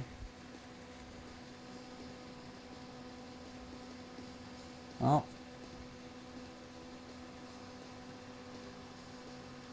Yeah, okay, I'll have to pull the plastic dip off of.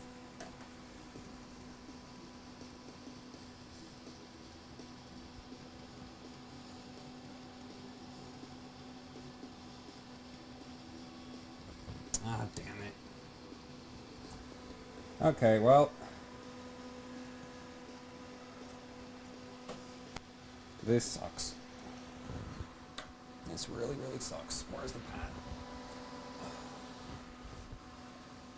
Try not to take the card apart again, because I don't really want to be.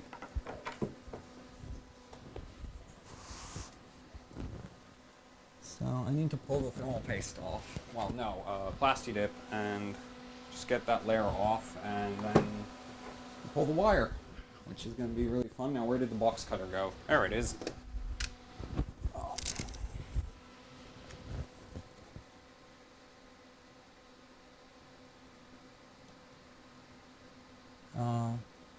I really wanted this card to work after this because I might need it for, well, it was supposed to end up living in my personal rig because for at least one live stream because the Fury X's obviously need to, well, I only have 4 working Fiji cards, so for the 4-way live stream I wouldn't have a card in my personal rig, which would suck. Come on! And I think I should point you down there. Can you actually see anything? There. I'll leave it like that. I'm just trying to get the waterproofing off. It's hooked up there. It's to here.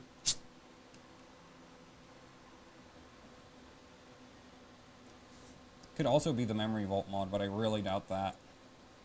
Unless it's degrading the memory controller with 1.8 volts, which could be happening, but I'd hope not. Generally, the voltage you apply to the actual memory ICs shouldn't have too much effect on the controller, which is why I run like 1.9 volts on the DDR4 in the on the main system, that with the 6950X. Okay, well I won't be redoing the insulation on the, well, after this. I mean, honestly, the ice hasn't gotten this far anyway, so it shouldn't matter, but come out. Stupid wire. There we go. I think I cut myself. Oh well. At least the card gets a blood sacrifice to itself at this point. Might make it clock better. There, so that's disconnected at this point. I really don't like having that just hanging out in the wild like that, so I'll try totally. There we go.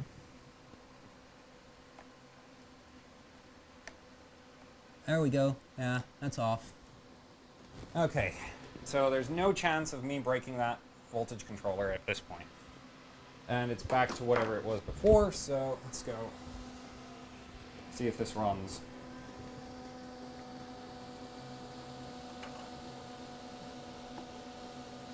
Properly this time. I really hope that fixes it, because if it doesn't, that means the memory controller is shot, and, well, that would suck, wouldn't it?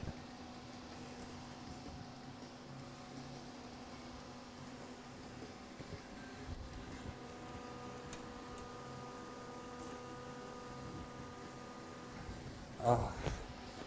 Right. So let's get this back up and running. I'm not going to use both 8 pins at this point because it's on the stock BIOS. I'll add the other one once I restart. Boot it.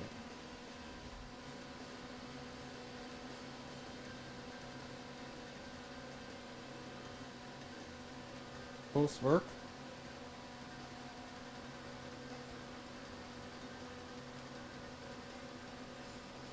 Well, it still powers on the monitor, so it's not completely dead.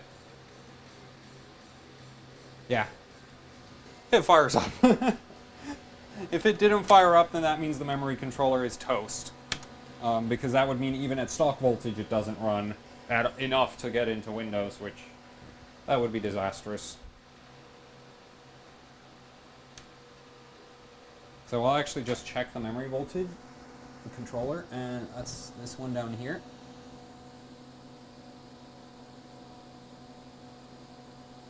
Stupid plastic dip layer.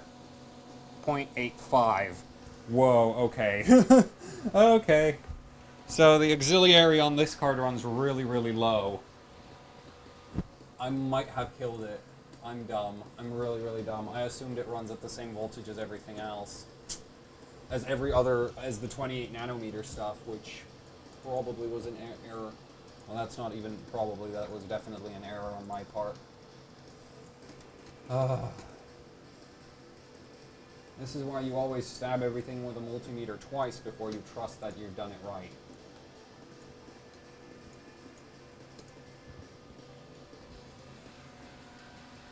Please work. It's toast. Yep, that memory controller's toast. Damn it!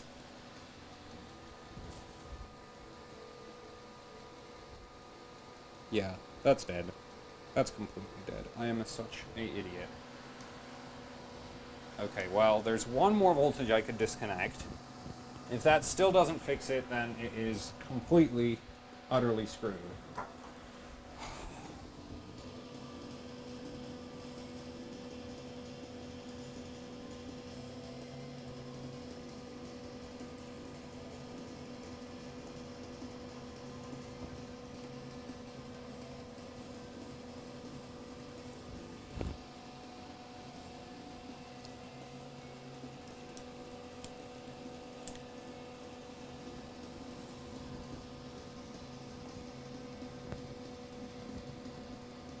get the memory voltage back to reference, but now that the plastic dip's out of the way, that's actually a lot easier to do.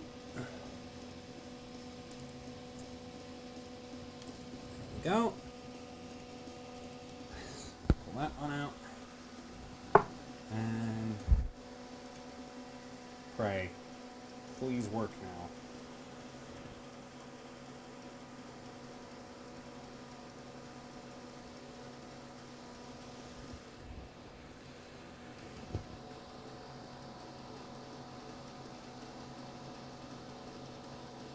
It could also be the constant excursions above 1.3 volts that it can't run stock at this point, so I'll try underclock it before I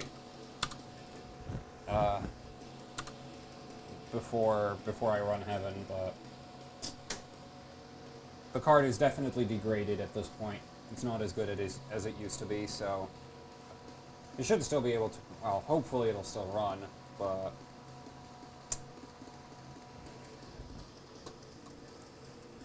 yeah, that sucks, doesn't it?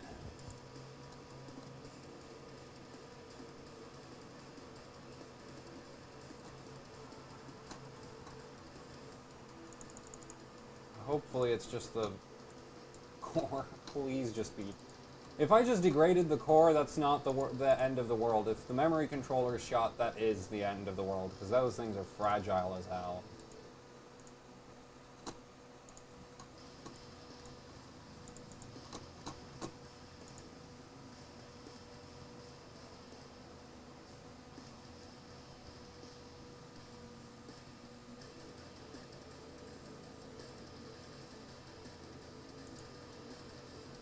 Looking solid.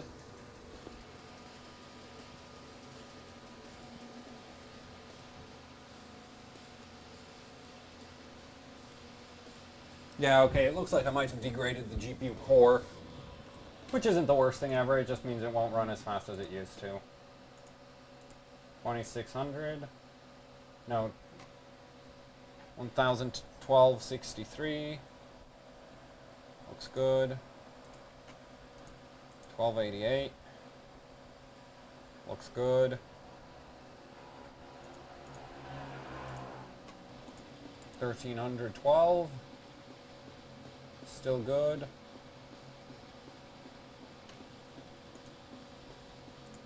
And if it can run this, then the card is perfectly fine. If it can't run this, it's broken. 1337. And I'll let it run up to like 70 degrees because RX 480s are temperature sensitive. You know what? This is too small. We should run it full screen. We should run a higher resolution because that puts more load on the GPU. And actually, more load. Let's run Firestrike graphics test 1. That's the hottest option I can think of. I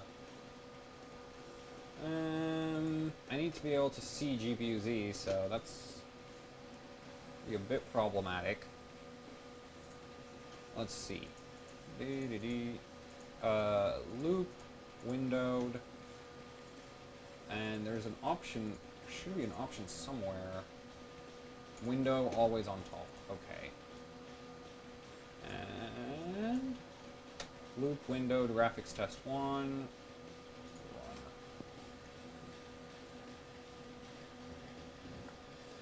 Moment of truth.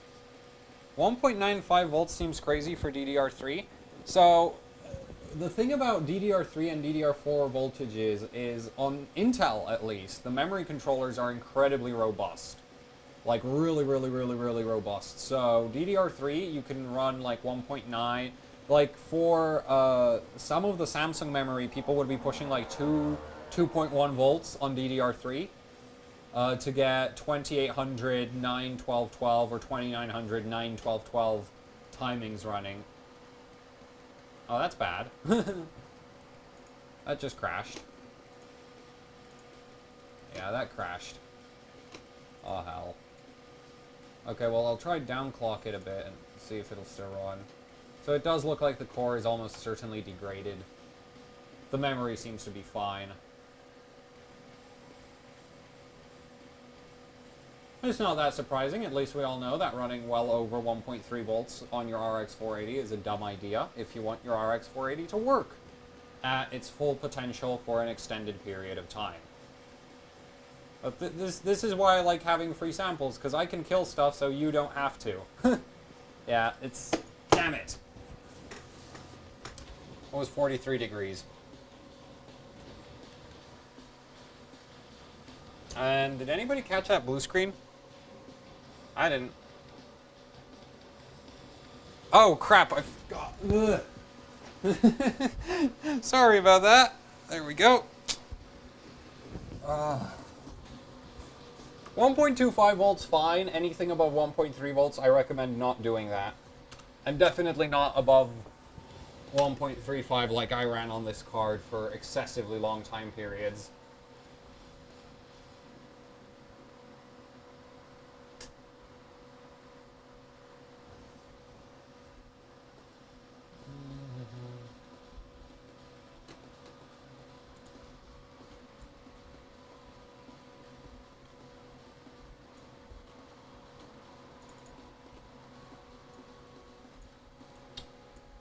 Well, this is...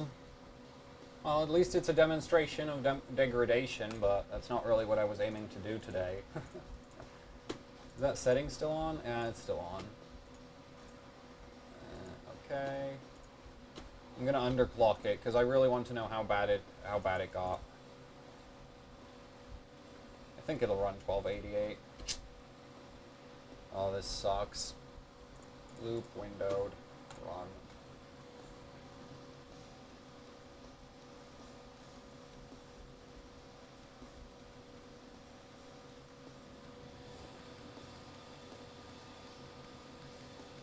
Well, something's really, really wrong at this point.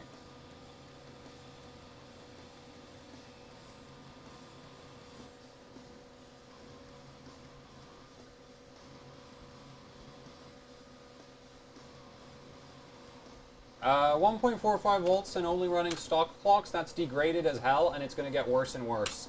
Because 1.45 volts is like degradation range for Hawaii.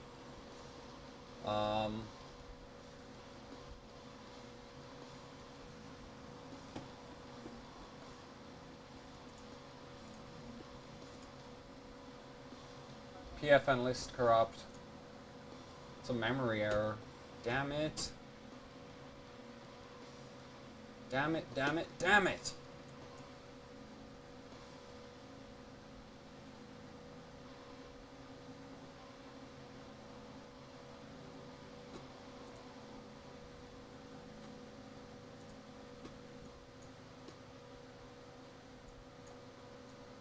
It's a memory error. So there's still a chance that the memory controller is toast.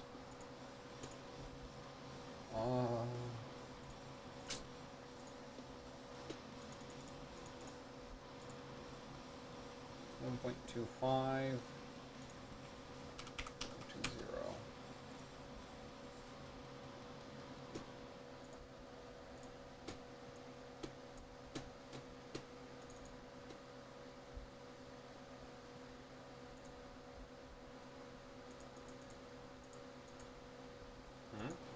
Oh, just crashed trying to open 3D Mark. Yeah. Display driver stopped responding or recovered successfully.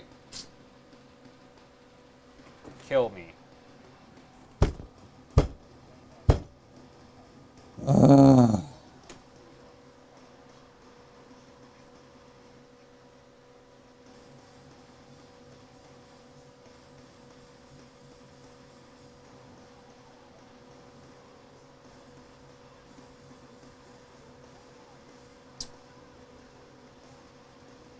Oh, that really, really sucks.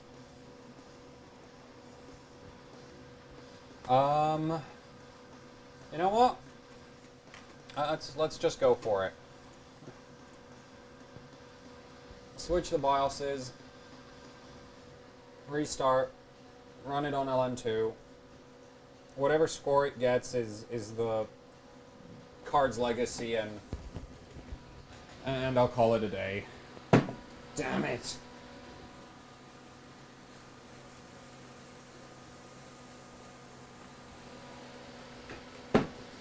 And the card never ran that hot.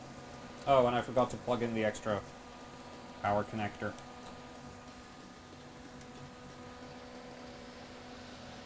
So yeah, I just degraded the card while running it almost exclusively on LN2. Admittedly, the thermal paste crack, that is actually really, really dangerous for GPUs and stuff, because when it cracks, it basically means there's no more thermal contact, and it very quickly gets really, really hot. So that's probably what caused... Like, it's going to be a combination of the thermal paste cracking repeatedly on me, and the voltage. It's going to be a combination of those two that ruined the card.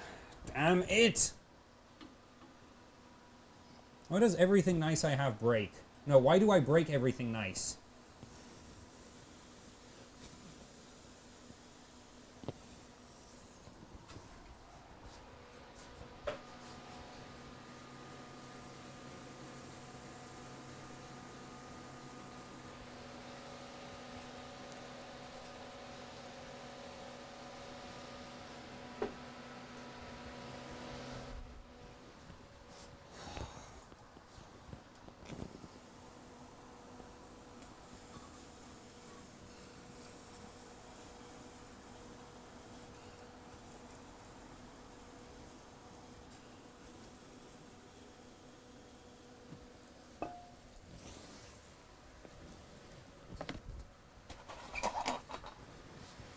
So we're at -7.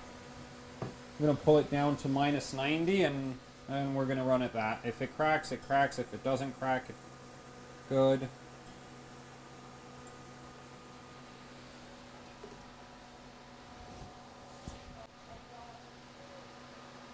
Ah.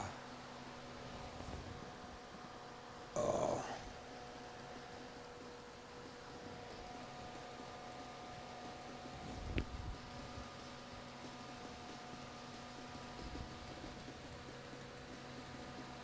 Can't deal with this. Everything always dies. Except the things I don't care about. The 4790K is fine. I'd totally trade that thing for another, well, yeah, for this card, because this thing was so good. It was so damn good.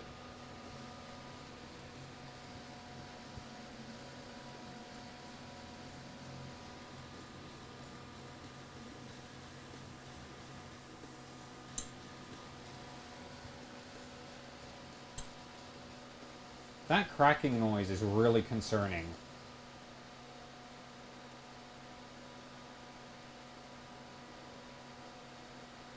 But that might just be the actual construction of the pot working, because it's two parts. -42, let's see if it'll run Firestrike. At this point, it not being able to run Firestrike is sort of under expected functionality, because, well, it's broken. Oh wait, is it? Yeah, it is on LN2. LN2 BIOS. So, if it's unstable now, it's a case of, well, it's unstable all the time, so that's not really a big change, but I'd like it to be stable. The LN2 should counteract any non-permanent damage. It should counteract any degradation. It's not perfect, but okay, it runs stock fine. Oh, it doesn't. I think the thermal paste might have failed again. Just like, because the temperature, okay, now it's empty, and I'll try run it on an empty pot, and if the temperature still doesn't change, then that means the thermal paste just failed instantly. So one of those pings I was hearing was the thermal paste giving up, which is really less than ideal. And every time I try to just check if the card is running with no thermal paste on it, then it actually takes more damage, because this BIOS doesn't have a thermal limit. It doesn't read temperatures, which is why it's recommended you never ever use this BIOS on anything but LN2, where you have an external temperature sensor. But that external temperature sensor doesn't tell you anything if the thermal paste between the LN2 pot and the actual core is busted. Yeah, that's not working. That temperature was, it barely moved. It barely moved at all. Yeah. That's the end.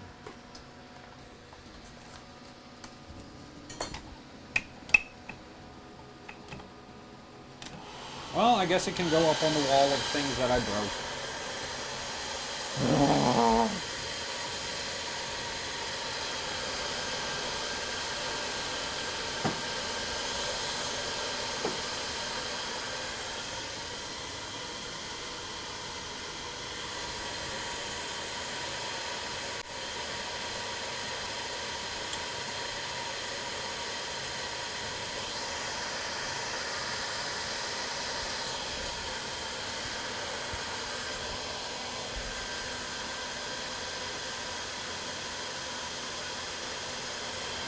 Yep, that just went out.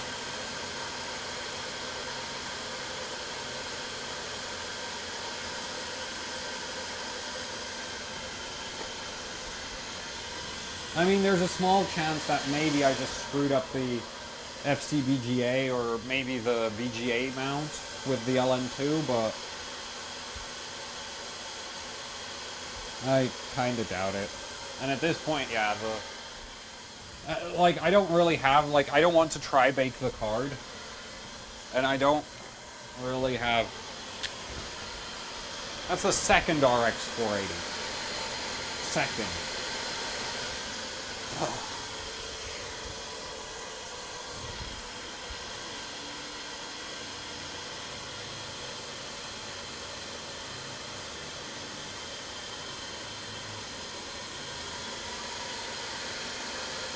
I already tried running the card stock. That's the other BIOS on there.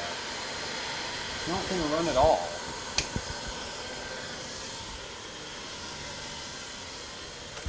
So...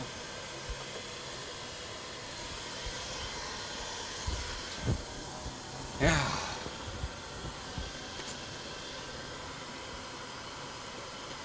Wrong mouse. This mouse. How did I break the first 480? Similar way. The first 480, it was almost certainly doing the same thermal paste crack. At the time, I just didn't realize that's what was happening. And that one died that one went from stable to artifacting constantly, non-stop, regardless of clock, way faster. So, yeah.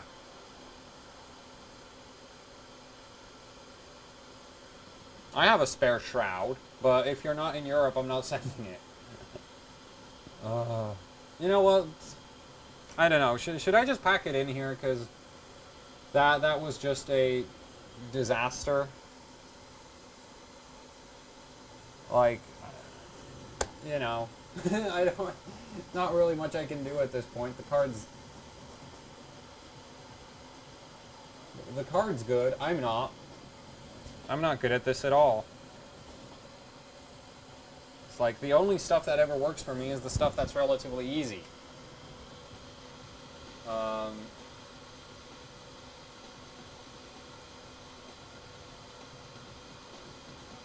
Oh, somebody's saying go kill a Fiji too. Oh yeah, that's why I have 4 Fijis instead of just 2 Fijis. But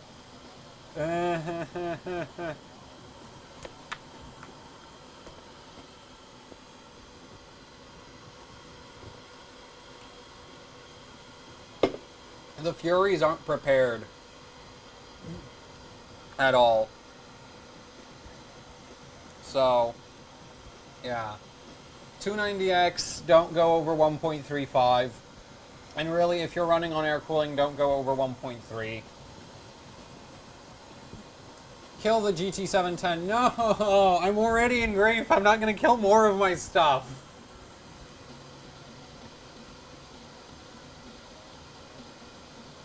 XFX sent... This is a free sample from XFX, so... yeah. Damn it.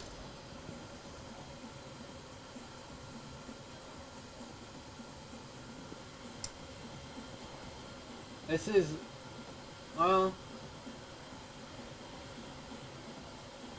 it could be worse. I could have been overclocking a GTX Titan XP. I'm blowing up one of those. But...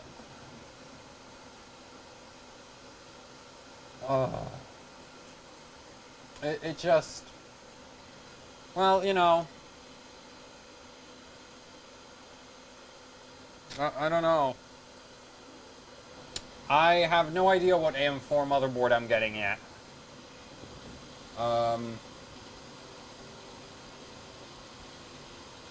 Yeah, it's true that you don't get better without messing up a few times, but it's better if you mess up on things that you don't care about. Like the GTX 570, which is why I'm so annoyed. It's like, I need to get something, like... That's why I always recommend, if anybody asks me, it's like, what should I learn to use LN2 on? Start with AM3 Plus. Start with AM3 Plus, because it's cheap as hell, it sucks anyway. So if you break a ton of AM3 Plus CPUs, you don't feel like a murderer. Whereas if you kill something like a nice, like, sure, an RX 480 isn't really the height of disasters, but it feels like it for me.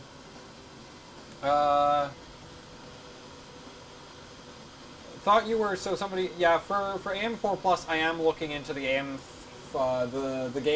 5 from Gigabyte. I need to stop looking at that card. Otherwise, I'm just not going to get anywhere. Yeah. The Crosshair 6, yeah. If you're going to be pre-ordering a motherboard and you're pre-ordering the Crosshair 6, then I'm not going to complain for AM4. If you're pre-ordering other motherboards, I'd recommend you wait, because some of them are rather questionable in my opinion, so... Yeah.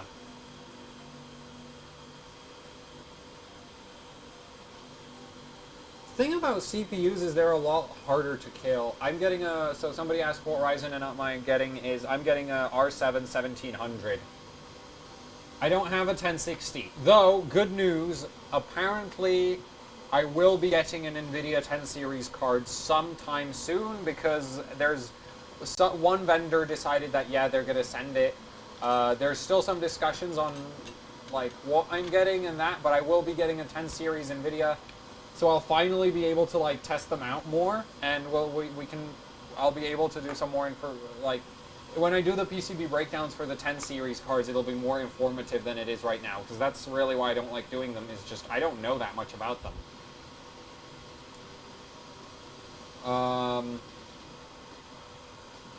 Yeah, I'm not sure if it's going to be a 1070 or a 1060 or a 1080 or a 1050. I have no idea what it is, because basically I said, I will take any 10 series card as long as I can keep it and kill it. So, yeah, I don't know what it's going to be, but it's going to be something. I'm hoping it's a 1060, because I don't at least a 1060 or higher, because I want to try out the TSMC manufacturing process, because that's what NVIDIA uses for all their big cards. Yeah, there's no way I'm getting a 1080 Ti.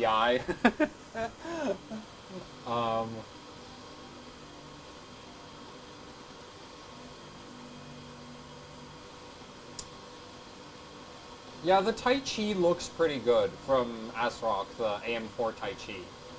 Also, I've been looking into, like, what motherboard to get for the Gigabyte competition. If you watch the AHOC news, and that hairdryer is starting to piss me off, so I'll just turn that off. So I was looking into, and I'll turn off the extra power supply because the fans are pissing me off. And actually, I'll empty the LN2, and then we'll do some Q&A and look forward towards the future. Leave the dead ones behind. Which LN2 do I have? Well, the good news is that thanks to that RX 480 dying, dying. I mean, degrading to the point where it's no longer usable. That's the second one. Oh, I need to stop thinking about that. But anyway, I do have a lot more LN2 left over than I thought I would. So that means we can do an LN2 session on maybe... We could do the Phenom 2 965 Black Edition. We could do that next week or something. I'm not going to build a system right here on the spot right now. But we could do that. Or we could try... I'm not going to throw any of the Fiji cards on LN2 just yet, because I first want to... I first want to do a 4-way setup with them, which will be just on ambient cooling, because it'll just be to break the Unigine Heaven record, and I really don't need LN2 to do that. Or at least I shouldn't need LN2, because the last record was done on R9 290Xs, so you'd hope that 4 Fijis would blow that away. So, yeah. So, LN2 is in the storage. I need to hide that. Sorry. I do. I just can't.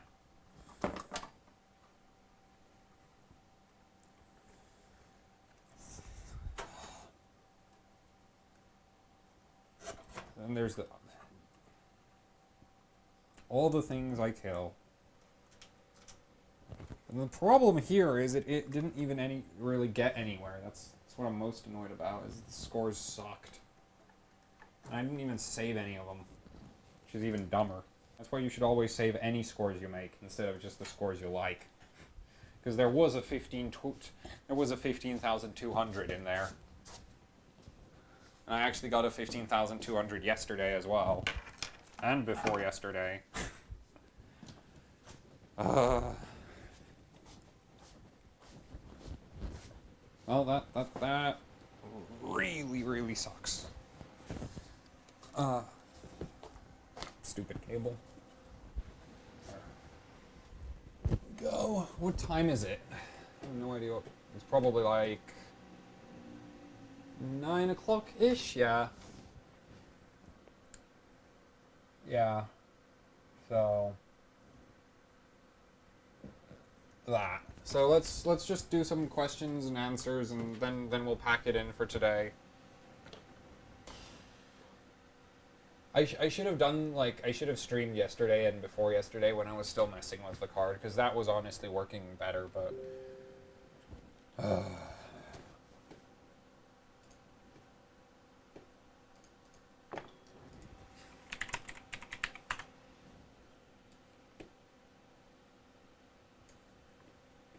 okay, so did you ever try running 4 sticks of DDR3 1600 on a Phenom 2? I don't have 4 of 1 stick of DDR3, so I couldn't try that even if I wanted to.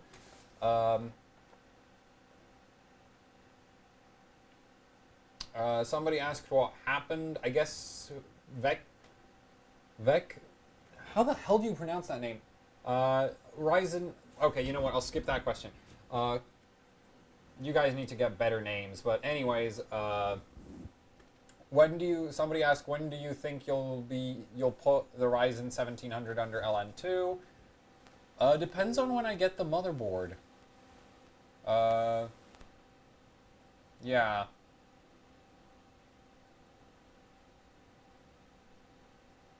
So, yeah, it depends when I get the motherboard.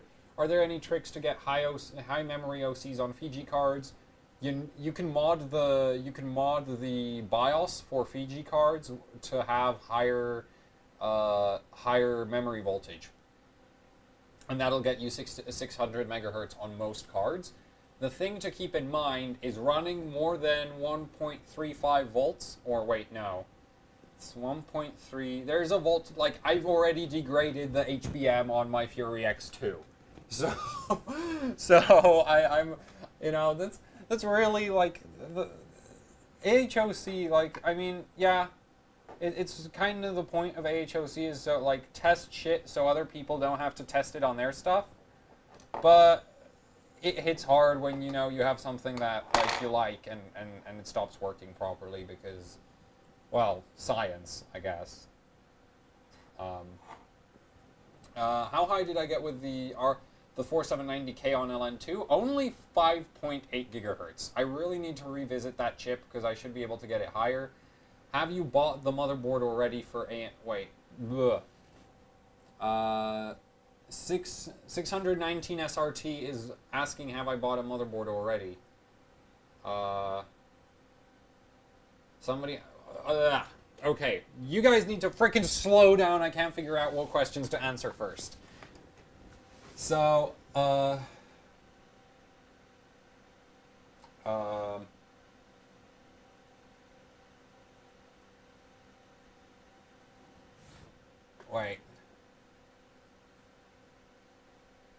Oh, 5.9. Cool. So somebody asked, how much can I get DDR3 to overclock to? I've got DDR3 by putting dry ice on the so that's actually, there's a live stream of that on the YouTube channel. You should really check that out. Basically, you'll want a memory DDR3 kit of what is known as Hynix MFR ICs. And then what I did was I put like cardboard around the memory slots to hold dry ice over the memory sticks. Then I just buried the memory sticks in dry ice. And I got like 3200 DDR3 speed out of it. So that's how I got my really high memory clock. Before I did that, I couldn't get the DDR3 to go over 2900-ish. So I really recommend checking that out if you want to see like a dumb, cheap way to get really high DDR3 clocks. You do, however, need a CPU that can actually run really high DDR3 like Haswell or Devil's Canyon or Ivy Bridge. Ivy Bridge, Haswell, and Devil's Canyon are the best DDR3 memory controllers out there. So, yeah.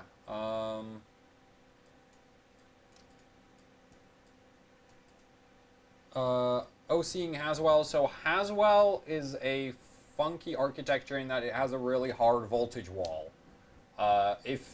If you basically, like, at some point on a Haswell CPU, you will get to a clock where stupid amounts of extra voltage will not get you any extra megahertz. And it's completely up to the Silicon Lottery. There's not really much you can do about it. So, yeah.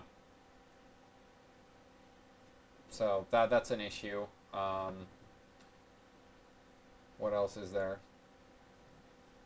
How much voltage can a Phenom 2 X6 take before it begins to degrade rapidly? The official AMD overclocking, like, this is really cool from AMD. I really hope they do something like this for Ryzen. They've done it for FX CPUs. They've done it for Phenom 2 CPUs.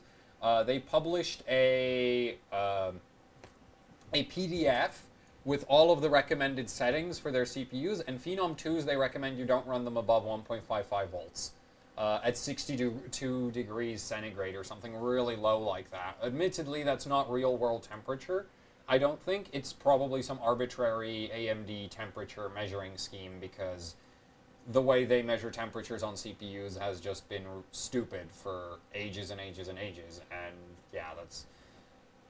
yeah, well, that's really my only big complaint about AMD CPUs. It's just like, why do the temperatures never work? The GPUs have working temperature sensors. Why can't the CPUs have working temperature sensors? But yeah.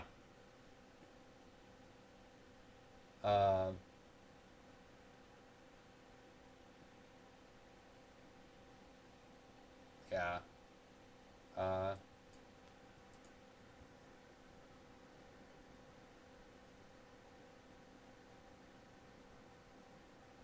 Max safe voltage core setting for overclocking a 5930K, 1.35 volts. It still Haswell. So basically, all Haswell and Devil's Canyon don't go above 1.35 volts. Well, if you have really, really, really, really good cooling, you could argue that 1.4 volts shouldn't harm it, but you know, I say err on the side of caution. I'm a bit voltage happy. Like, I am really, really voltage... Well, no, a bit is a lie. I am very voltage happy. You know, it's... A lot of people will be like, okay, you should run this kind of voltage, and I'm just like, 100 millivolts above that. That's where I'm going to run my stuff at. And that's generally why everything I do dies. Because, yeah, you know, I run really, really hard, like, yeah, high voltages. Because... Well, to be honest, I don't really have that many hours on LN2 compared to a lot of the other people on HardwareBot. So my experience with killing stuff and what is safe, what isn't safe, what's too much, what isn't too much is really not that great. So, yeah. RX 480 OC on air for HardwareBot. For RX 480s, I recommend you stay under 1.3 volts. Well, yeah, 1.3. If you're running it daily, stay under 1.25. If you're feeling brave, you can go over to 1.35. if you're like me, you're going to end up running 1.4, 1.5, 1.6, and then your card's going to stop working, and you're going to be like, why is it not working? Because you're a dumbass.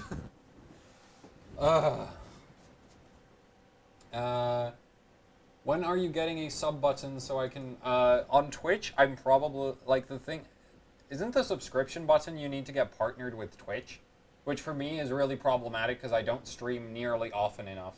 What are my thoughts on the MSI motherboards for X370? You know what? You know what? Let's do that. I'm just going to quickly... No, because I did not have it prepared. Either way, that's going to be a video that's going to be coming out. Somebody asked, did the GTR die? Yes. The GTR is dead.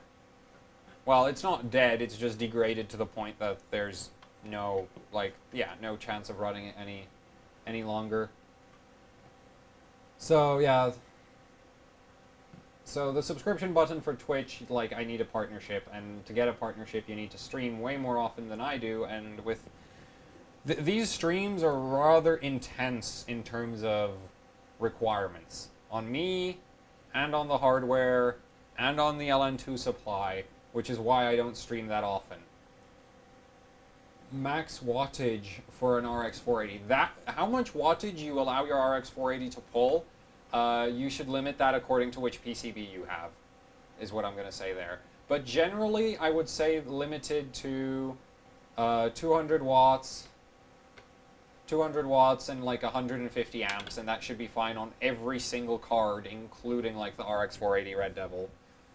So, yeah. What do you think about buying used GPUs and CPUs? CPUs are really, really hard to kill, so I actually have, like my 5930K is secondhand. All the AMD stuff I have is from CEX, but the thing about buying from CEX is that CEX gives you like a 1 year or 2 year warranty, and you admittedly pay more with them than anywhere else, and they're also UK exclusive. Will Ryzen be soldered? I have no idea, to be completely honest with you. I imagine Der Bauer will do a video on Ryzen where he'll cover that, so you should watch out for that.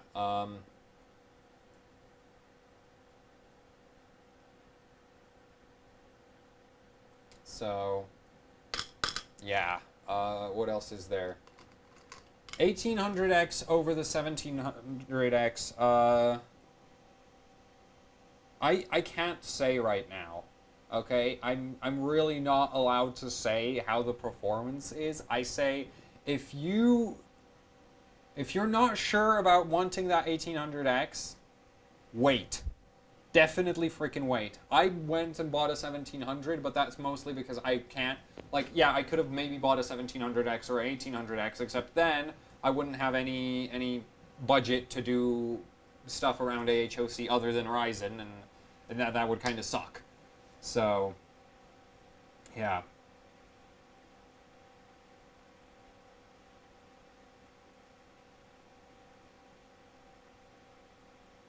Am I hyped for I'm excited for Ryzen because it looks like a really good, cheap option for 3D Mark. If you want to run 3D Mark, it's going to be a really good CPU because it should be able to sort of compete with like 5960Xs without costing as much as a 5960X.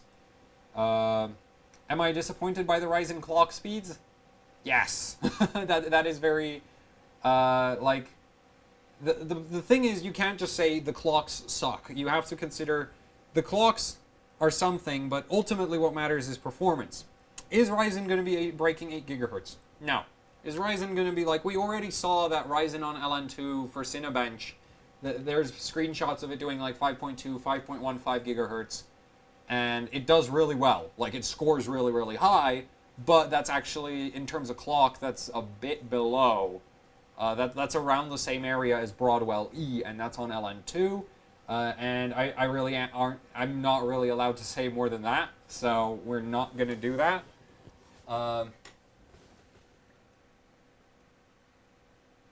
Yeah, so,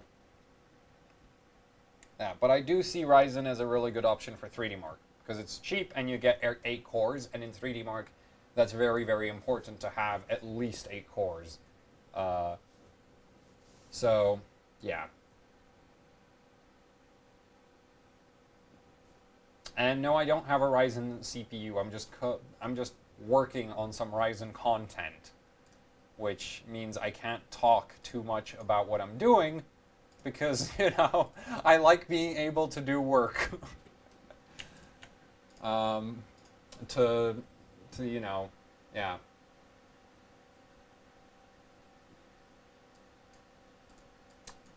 If it wasn't covered yet, do you know anything about Ryzen, since the manufacturing process is still 14 nanometer GLOFO, so it should be the same process as the RX 480. The voltage tolerances will be different because CPUs are different from GPUs. If they're made on the same process, you can still run them very differently. But it is like, the thing about Global Foundries is I'm very suspicious that when Ryzen comes out, we're going to see massive variance. Now, I don't know that for sure, but if you look at RX 480s, you have easily sort of 100 megahertz, which is almost 10% variance in max overclock, which is kind of ridiculous compared to compared to CPUs. So I really hope we don't see some. So there's a chance we might be seeing something similar for Ryzen, because it is made by the same 14 nanometer process at Global Foundries. There is rumors that AMD might be using Samsung for manufacturing, but I don't know how Samsung compares to, because Global Foundries is 14 nanometer Samsung, so I don't know if there would be much of a difference there. I kind of doubt it. So, yeah. There was already a thread on r/AMD where somebody was like, "Yo, AMD, give Buildzoid a Ryzen CPU," and I went in there and was like, "No, I'm getting a CPU, okay? Sure, I would love to have a ton of them so I could bin them and do a ton of voltage testing and stuff, but I understand that my channel is not that big, and I'm not seeing that happening. As much as I would love to have 10 CPUs to test out and then bin and basically go yeah, this is what kind of averages you'll be seeing, it's not realistic at this point in time. So yeah.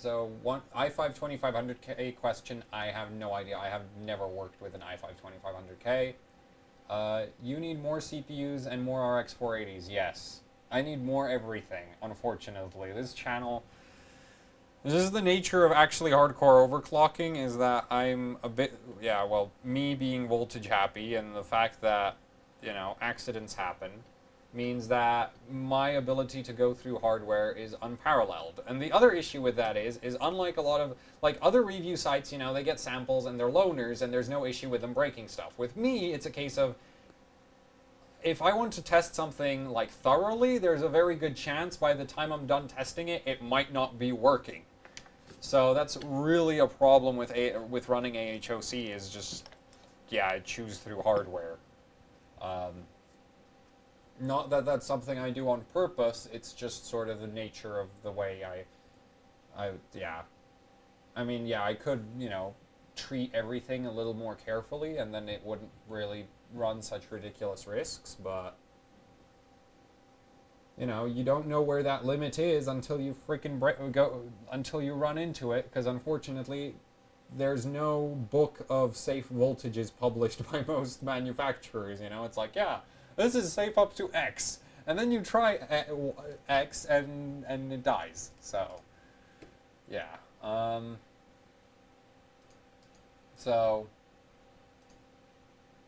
What do you think about the new cooler from the Wraith cooler from AMD?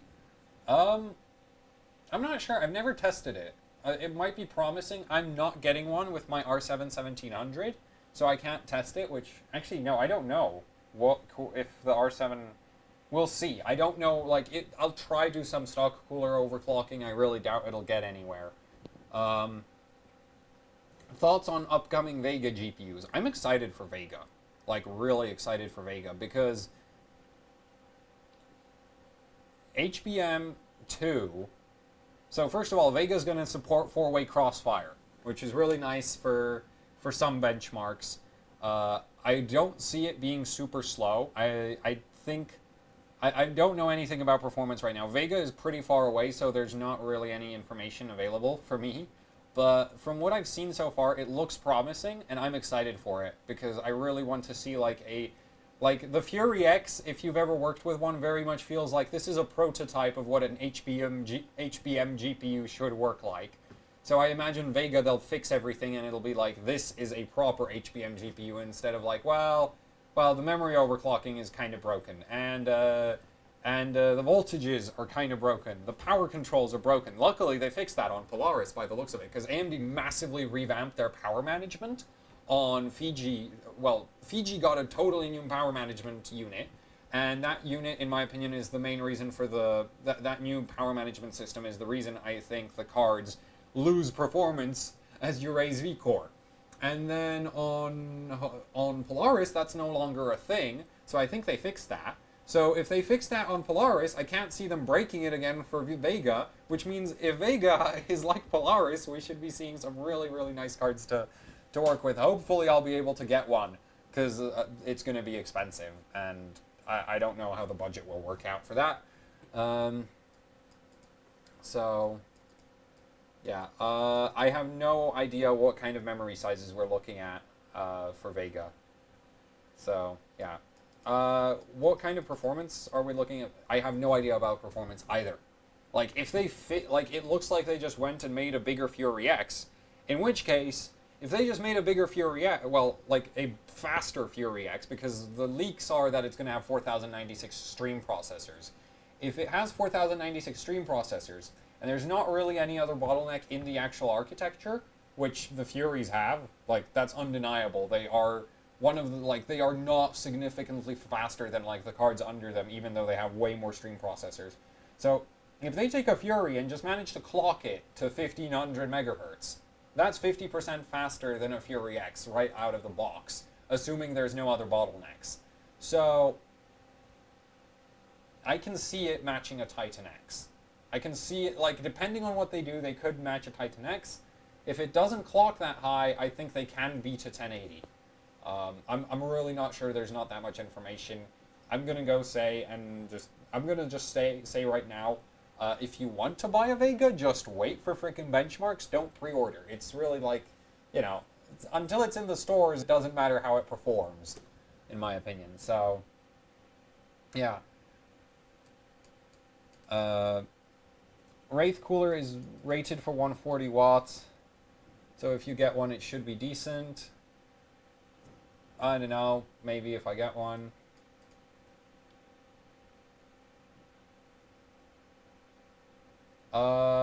Somebody asked about overclocking an FX 6300 to 4.5 gigahertz at 1.4 volts. FX CPUs, AMD officially says that you can go up to 1.5 volts. The funny thing about FX CPUs is I've never seen them actually degrade. Well, except my FX 9590, which spent a lot of time above 2 volts on LN2. So, yeah, but like I've heard of people who run FX chips at 1.6 volts on water cooling, and they're fine. So I say 1.5 volts. You know, if you want to be safe, just stick to AMD's guideline of 1.5 volts. If you feel like if you're going to be replacing your CPU in like a year, then I don't see a problem with going up to 1.55. So, yeah. I think we're gonna wrap it up here because we've Q&A'd for 30 minutes. Unless people have anything super important. Would I grab a second R9 390? So here's the thing. I only play a couple games, and the most intense of those, the most intense one graphically is Dirt Rally. And as of right now, Crossfire in Dirt Rally doesn't, well, actually, last I tried, it didn't work. So I'm not sure. I'm not going to tell you what to do. It really, look at what games you play look at how well they support Crossfire, decide based on that. Okay, that's going to be my decision on that. So I'm not really qualified to tell you to buy or not buy an R9 390 for Crossfire if you're just playing games. So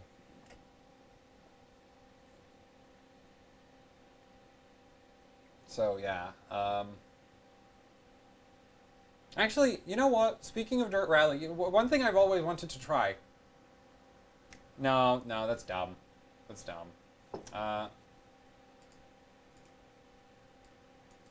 Do you play on a... So, I play Dirt Rally on this. And if anybody is wondering how that goes, you know, we could just hop into a game of Dirt Rally and I could show you how well that goes. Who's up for that? Just a quick run up Pikes Peak, because that's the track I play the most.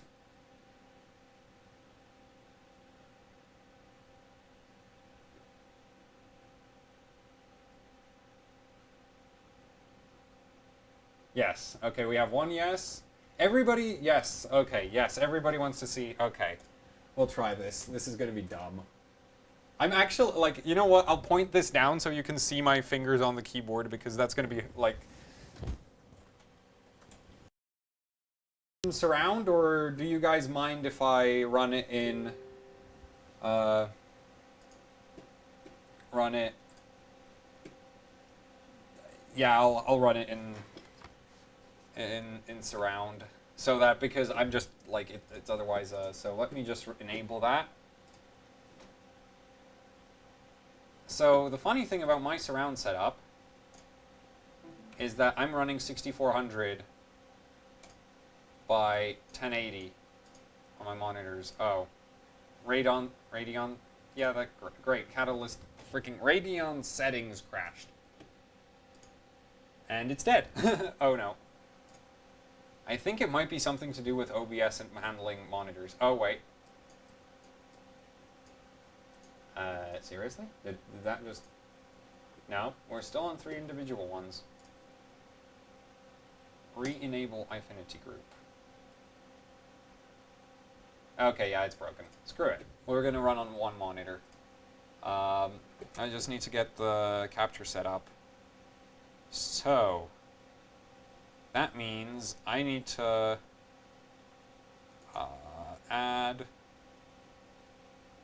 window capture. No, I need audio. No. I don't know what I'm doing. Window. No, I want monitor. Display. Oh. That's a dumb way to call it. Make source. Okay. Okay. Boom. So this is an ultra wide, so I'll just scale that down. Oh, oops. So that'll cover me up. There we go.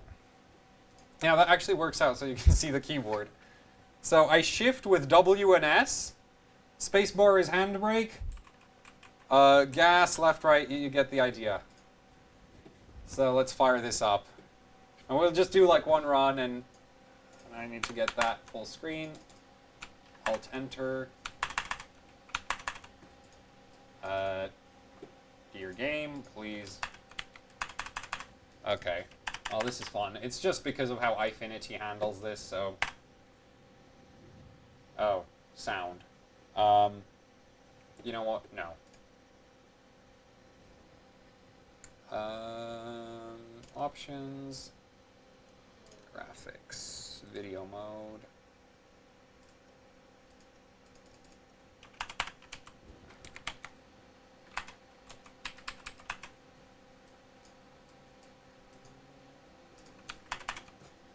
Damn it. So this is, I have no idea, why is it updating? Why is that not working? Is it because of... Oh, I must have screwed up something in the monitor manager. Oh. Let's see, screen resolution. This is fun. This is way more difficult than it should be. Yeah, I'm not playing at this resolution. There's no way.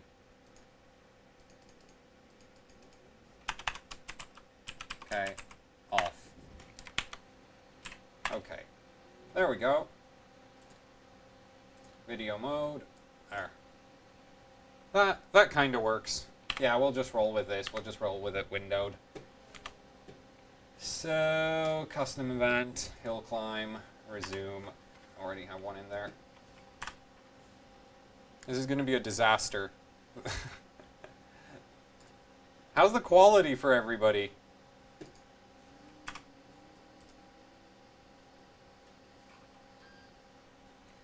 Okay, I'll turn the sound down because this is going to be loud otherwise. Oh, and the FPS is really low. Why is it so... Is it gonna... Okay, no, I do need to hear the engine. Oh god, the FPS. Okay, encoding at the same time as playing this is a really dumb idea. Oh, there we go. Looks like the GPU realized it's supposed to be running.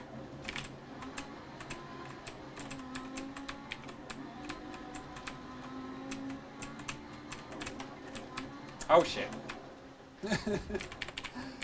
Oh god. Alright, I'll try get it. Can I get it? I'm gonna try get it full like, options. I think there's something with the graphics. Video mode. No, on. Okay. Oh, something's really broken. Oh, great. Yeah, so OBS plus AMD drivers and... Okay, well, I screwed that up.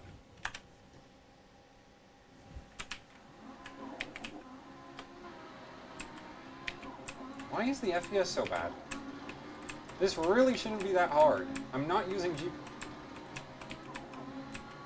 Now it's fine.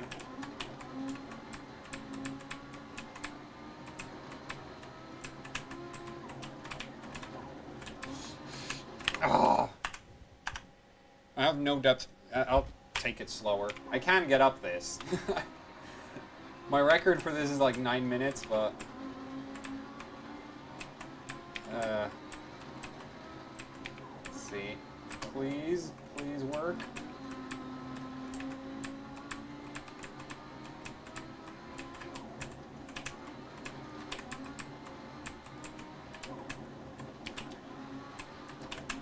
Come on, stay on the track. Yeah, okay, this is unplayable. This is completely unplayable. The FPS is just so low. I'm blaming OBS for that. I need to figure out how to set that up before I try that. But it's doable. It is playable, but it's just the FPS is too low. Okay, you know what? Let's pack it in here. I think I've messed around enough. Raw. Nope. Boop. There we go. It's playable, but between me trying to... I think what happened is between me trying to enable my surround setup, OBS being open, and trying to get Dirt Rally, something just completely messed up as far as the monitor management goes, and the GPU is confused as to what it's supposed to be doing, so it's not going to work. I did consider that if I was doing the AHOC like news segments, that I would just have like some gameplay footage in the background, which could be playing, but the problem is if I try to talk while playing Dirt Rally, I drive so bad that it's not even, like, yeah, it's embarrassing, me talking and driving, so, yeah. Let's pack it in here. Thanks for watching. And, wait, what do I have for next weekend? Well, we can try, you know... Oh, I know. We have a 5960X that can go on LN2, a 6950X that can go on LN2, a 965 Black Edition that can go on LN2. There's the GTX 570, which I want to rerun on LN2. There is basically a crap ton of hardware I want to rerun on LN2, so... you know, go ahead and... yeah, you know, quickly say you want that. Somebody says 6950X on LN2. Yes, I need to kill the most expensive piece of hardware I So the guy who sent that screenshot about is it safe? No idea. Your software is broken. It's safe. 6950X on LN2. If you want to donate, there is in fact a support AHOC button right under the stream. I mean, I can even show you where it is. That's the there. Wait, close that. Nope, wrong button. There. Right here. You can press that, and it should take you here. And if I haven't, yeah, I have been maintaining this page. Wait a minute. Oops, that's the wrong one. This one. Still the wrong one? What the hell? Well, I do have a Patreon. Okay, I need to deal with those pages. Oops. I need to figure that out. So, okay, so where you can help out is Patreon. Where's Patreon.com/. You can just go to patreon.com/buildzoid. Oh, God, everything is broken. Literally everything. So Patreon, or you can just send money to BuildZoid.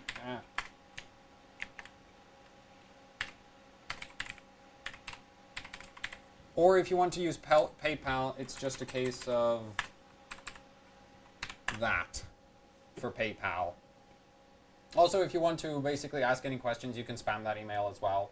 Also, if you want to send hardware in for me to kill, that email is also good. So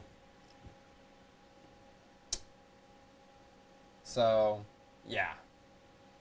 That's that. Thank you for watching. And see you next time.